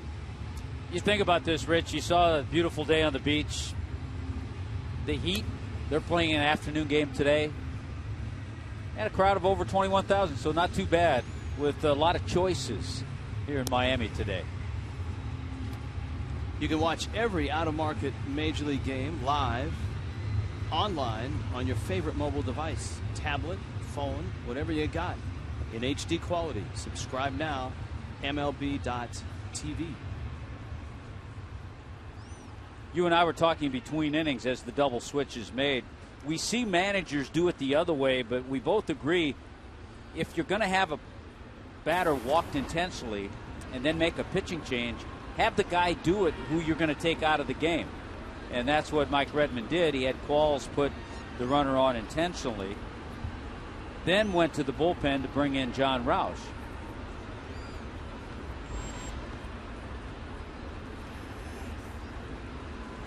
Roush to Rollins.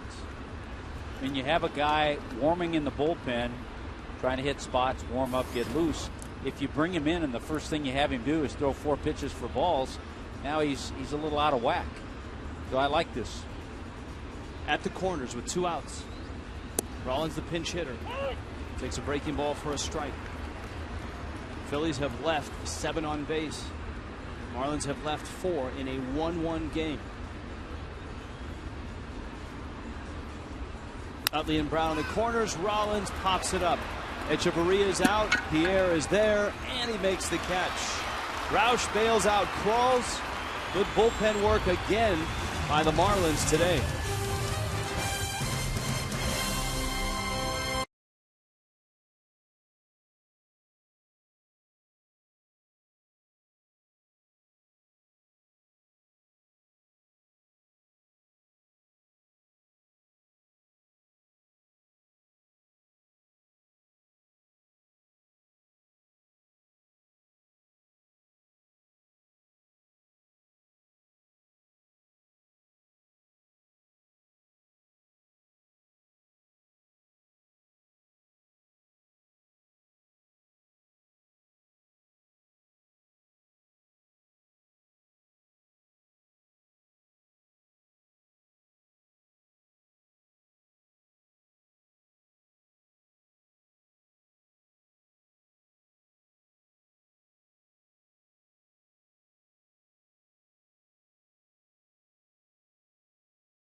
John Roush coming in, getting Jimmy Rollins. Ezekiel Carrera ends up in right field. Roy Halladay still in there for the Phils. Only 78 pitches through 7. And Olivo goes after a first pitch breaking ball. Strike 1. Olivo coming in the double switch in the top of the 8th. All 3 games of this series have been 1-1 this late. Friday it got to the 10th, the Phillies won it. Last night it got to the bottom of the 9th, Miami won it.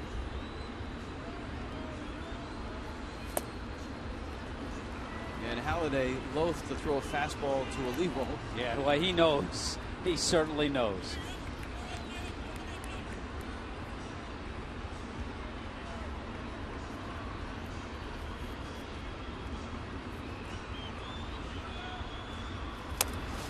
Olivo somehow got a piece of that pitch.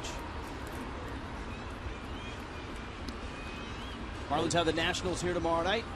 A 3-game series, and then it's on to Cincinnati for 4. And 2 in Minneapolis, where they were snowed out, the Twins and the Mets today.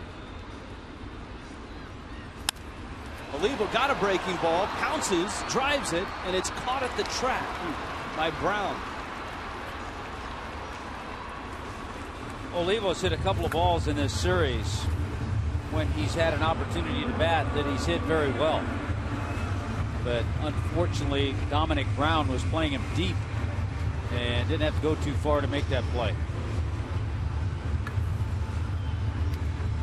Yeah, the sweater vests and socks will make another trip. Now Pierre. Halladay misses away. Pierre's 0 for 3. A 1 for 10 series.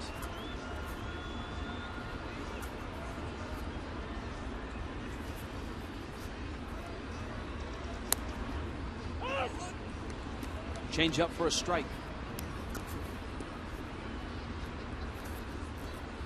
JP looking for his first ever hit against Roy Halladay. Juan Pierre 0 for 13 against the Doctor. Ground ball, Howard to the bag, 2 outs. Halladay, of course, getting that double play in the 7th, helped out by Rob Brantley forgetting how many outs there were. On a deep fly to center, Brantley was around third when the ball was caught by Ben Revere, who easily doubled the young catcher up at second base. Coughlin's 4th AB against Halladay. He has bounced to Utley all 3 times up.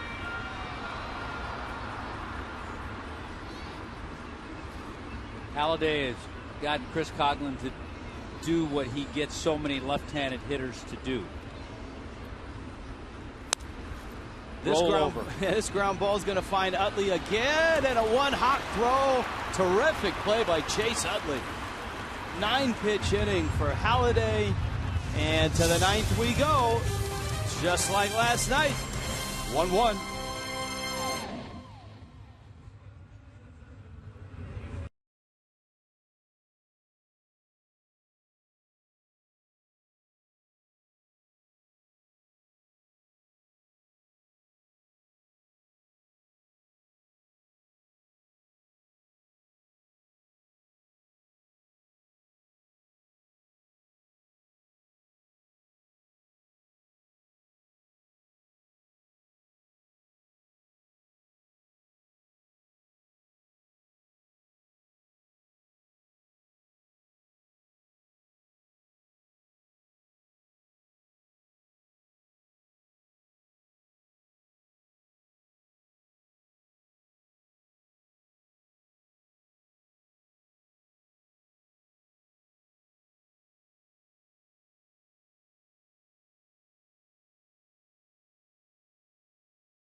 and Marlins. This year, Fox Sports Supports is proud to partner with Stomp Out Bullying, the leading national anti-bullying organization for kids and teens in the U.S. Stomp Out Bullying focuses on preventing bullying and all forms of digital abuse. It educates against racism and hatred, deters violence in schools and online, and helps at-risk students. To learn how you can help, please visit stompoutbullying.org.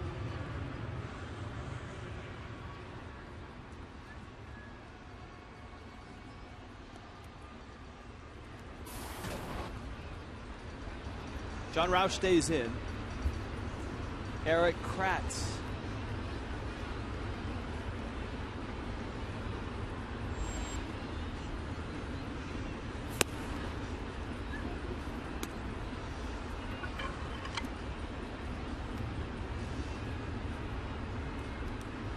Yeah, Kratz pinch hitting for Quintero. And then it looks like Nix is on deck. Kratz, as we talked about, has some pop. He had a pretty productive year last year with 9 homers and 9 doubles in 50 games.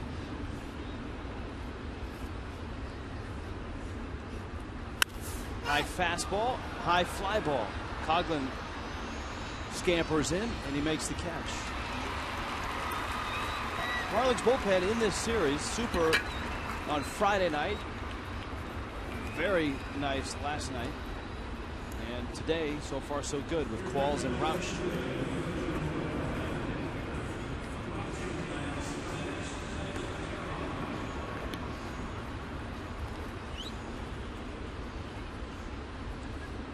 And here is Nix.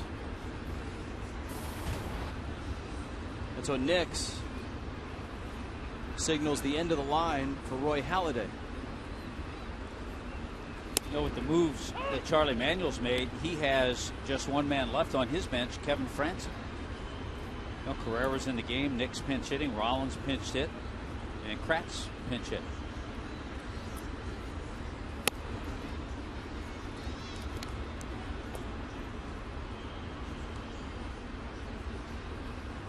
Nix with a count 1-1. Justin Upton and Andrelton Simmons homering. That one's crushed. Right field deep. That's going way up and way out.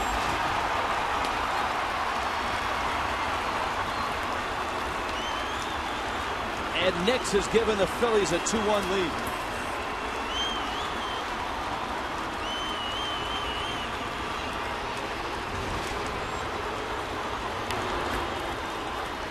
Wow, and no doubter off the bat of the veteran left-handed hitter Lance Nix.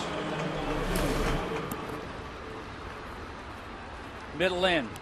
Wanted that pitch away. Got it in. Boy, Nix found that home run porch many, many rows deep.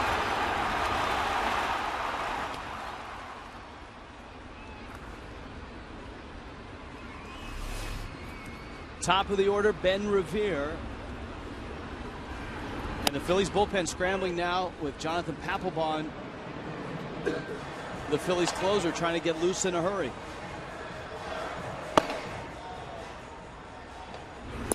Breaking ball. He bunted at it and missed. It's 0-2. Lance Nix now on the season is 4 for 6 with 2 pinch hit home runs already.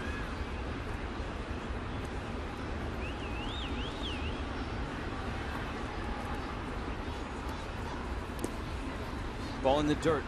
And you think about it, all of a sudden now Roy Halladay becomes the pitcher of record, and he's seeking win number 200.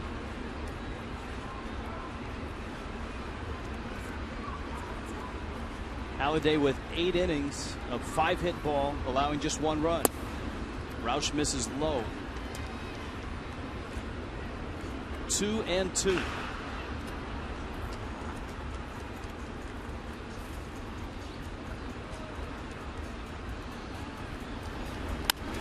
Breaking ball, ground ball. Echeverria.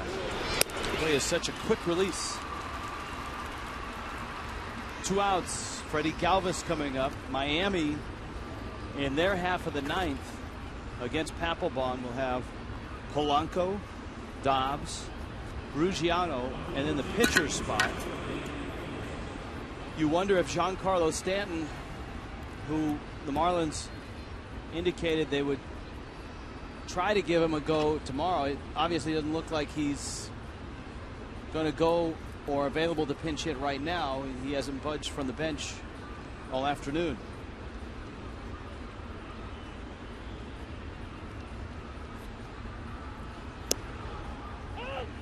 Galvis takes a strike. It's one thing to prepare and get yourself ready to play the game and have 4 or 5 ABs when you have a little ailment, but to try to come off the bench, you might even put somebody at more risk.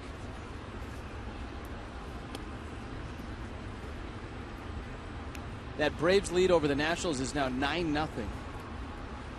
Gio Gonzalez absorbed 7 of those runs. And the Justin Upton homer and the Andrelton Simmons homer were all off of Gonzalez. Curveball for a strike. Evan Gattis has driven in 2 runs in that ball game. Gattis and John Buck certainly are big stories in the East as far as catchers go. Gattis has 4 homers and 10 RBIs now. And is hitting .333.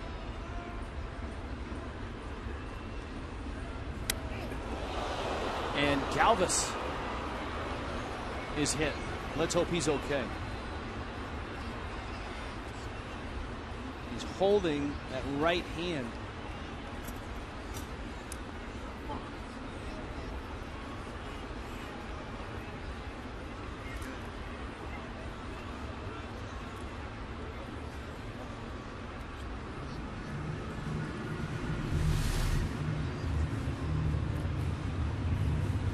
Was headed right for his noggin. Top of that hand. And it caught it flush.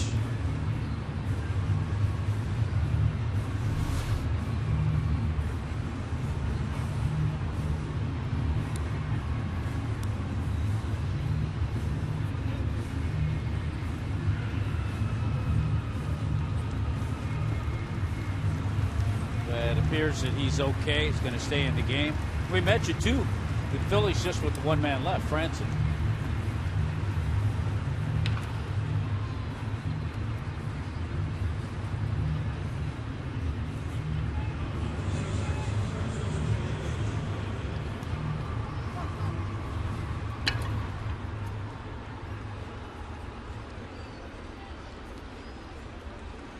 So Galvis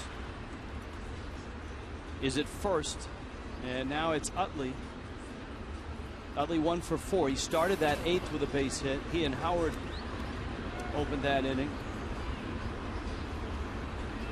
Chad Qualls got a double play, and then Roush came in to get the final in out of the inning. Here in the 9th, Lance Nix, a long home run. That's given the Phillies a 2-1 lead.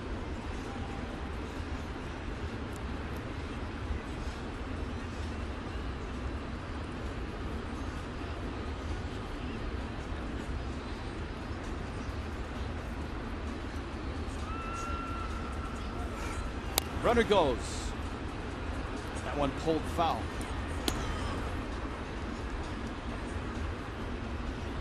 Showing Echeverria where he got hit.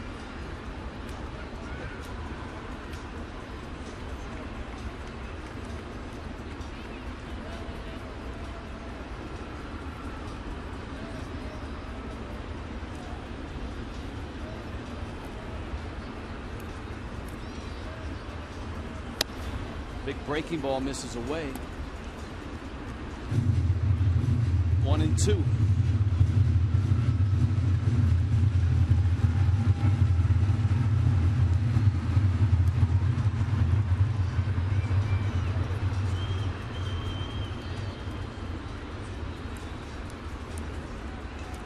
Roush ready. Galvis not running. Utley pops it up. Should be playable. Polanco makes the catch And the inning ends, but not before the damage is done. Lance Nix, upper tank, solo shot. 2-1 Phils to the bottom of the ninth.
And once again, a 1-1 game late, just like the other two in this series.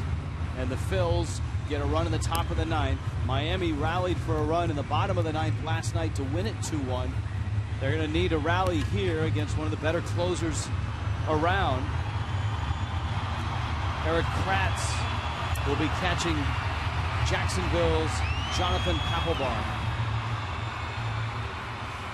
Papelbon making his 5th appearance, trying to pick up save number 3. We saw him a little bit the other night. Talked about the electric stuff that Jonathan Papelbon has. Halladay ends up going 8 innings, 5 hits, a run. It was earned, a walk, and 2 strikeouts. Halladay threw just 87 pitches in 8 innings. Polanco, Dobbs, Ruggiano, and in the pitcher spot. Papelbon with that sideways, almost looking over his shoulder stretch. Yeah, it gives you that 3/4 delivery. 92, 95, good splitter.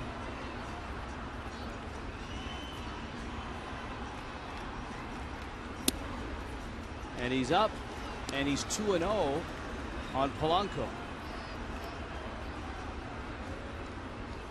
Now, he should have had time to get ready, but remember, he had to get ready quickly when Nix hit that home run.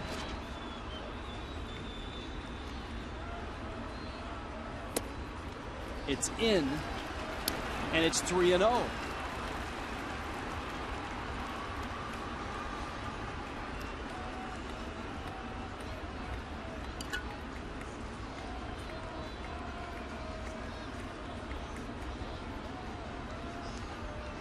Papelbon's 3-0 pitch. That's up, and on 4 pitches, he walks Polanco. Next is Dobbs, then Ruggiano, and then a big question mark in the Marlins lineup.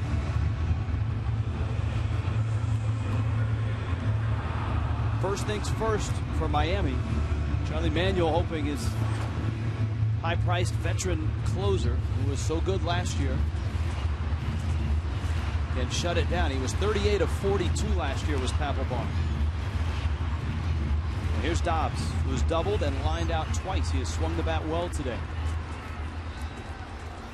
You look down the list of who's available for the Marlins. Donovan Solano, Kyle Skipworth. But that's a few hitters away. Raul Valdez, the lefty, is up, and I would expect he's up just to get some work because he's not thrown in a few days. Yeah, we know that Stanton's not going to hit. He'd have a bat. He'd be getting ready if he was available. 0-1 to Dobbs.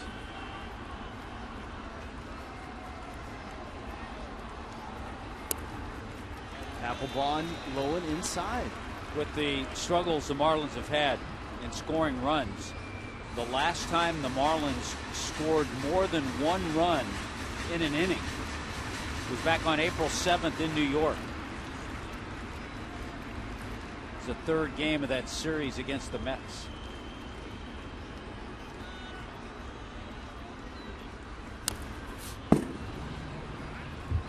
Count 1-2 on Dobbs now.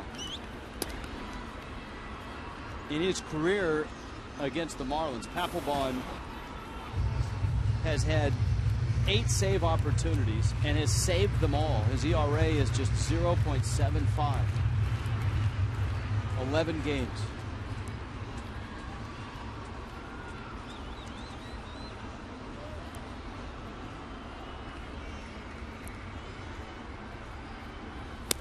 Dobbs holds up. 2 balls, 2 strikes.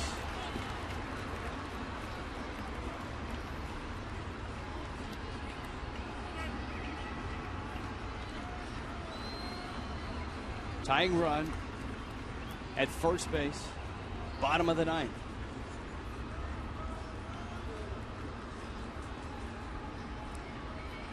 That's Polanco away from first. Dobbs waiting the 2-2. That one had a bend in it, and Dobbs just got a piece.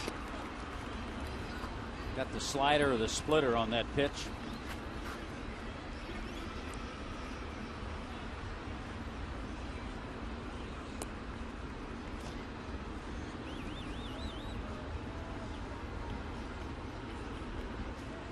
Papelbon worked a 1-2-3-10th on Friday, getting Kearns, Brantley, and Echeverria. 2-2 on Dobbs. Fastball, line to center. Revere makes a running catch. Wow, Dobbs has lined out 3 times to the outfield to go along with a double. Boy, there have been some balls hit well. Revere playing deep. Had a long way to come in and then had to cradle it in a basket-style catch. But a ball stung by Dobbs and alertly getting back to first, Placido Polanco.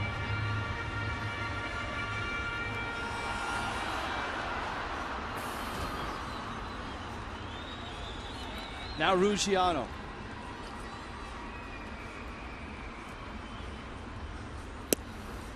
Breaking ball, strike. Donovan Solano is on deck.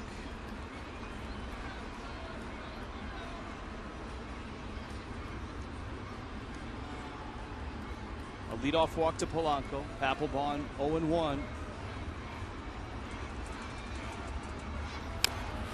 And Ruggiano swings and fouls it at the plate.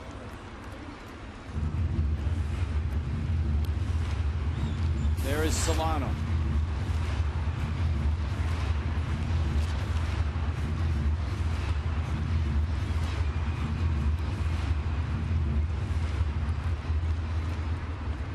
Ruggiano has hit one of only 2 home runs that the Marlins have hit all year. The Marlins still looking for their first home run at home. Papelbon misses away.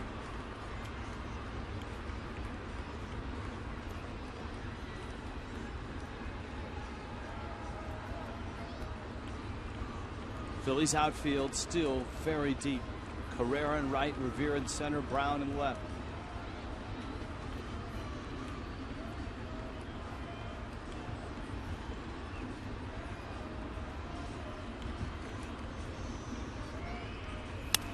Ruggiano hangs in there. You know, in this ballpark, as big as it is, when you play no doubles defense, you're very deep. One of the things about playing no doubles in this park, though, is that the outfield's so fast. If you hit a ball in the gap, it will get to the wall.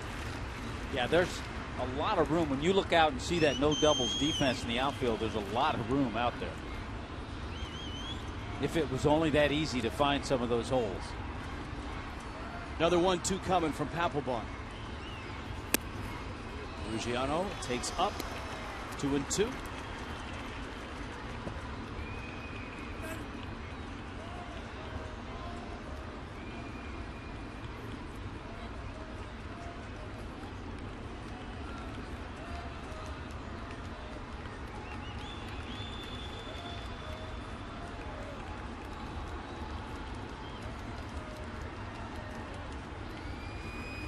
Polanco at first, 2-2 coming.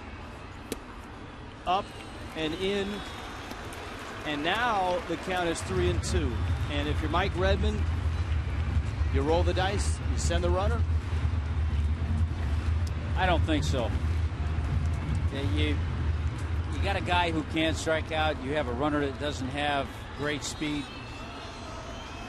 And if Ruggiano does make it out, you want to give at least the next guy a shot. Papelbon ready, not running, and a fly ball in a shallow right. Carrera races in, and he makes the catch.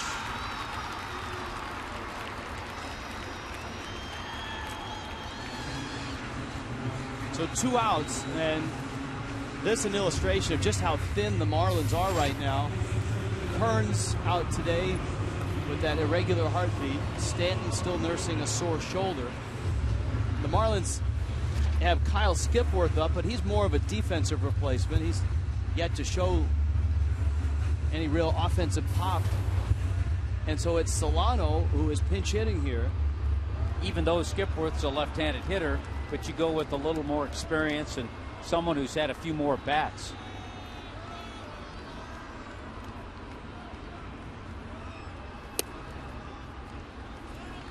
Chris Valleca is on deck. And Skipworth does have some power, and he's shown that in the minor leagues, but he's a career .219 hitter in the minors as well.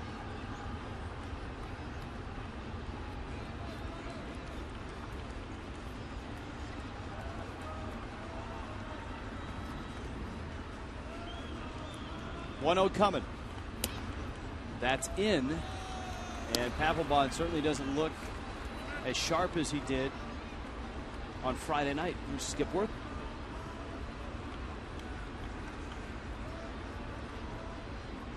Solano's brother, Jonathan, called up by the Nationals today. We'll see him tomorrow night.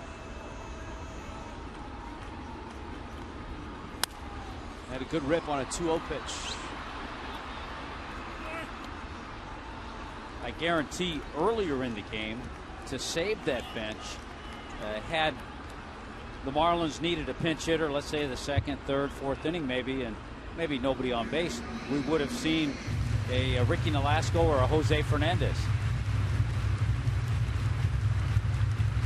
As it is, in the 1-double switch that Mike Redmond made, he brought Miguel Olivo into the ball game for Rob Brantley.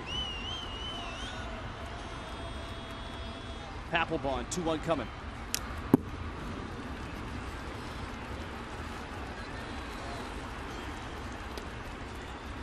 Two and two. A great run with the Red Sox, 7 years, 6 as the closer. Was an all-star last year in his first year with the Phillies.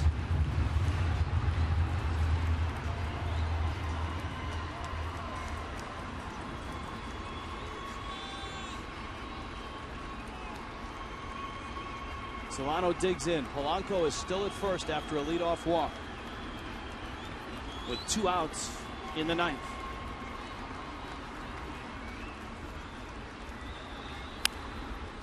Got in on him, popped up. Kratz makes the catch, and the Phillies win the ball game. Another tight game between the Phillies and the Fish. Papelbon shuts the door, and the Marlins fall to 2-10. Final thoughts when we return. Phillies win at 2-1.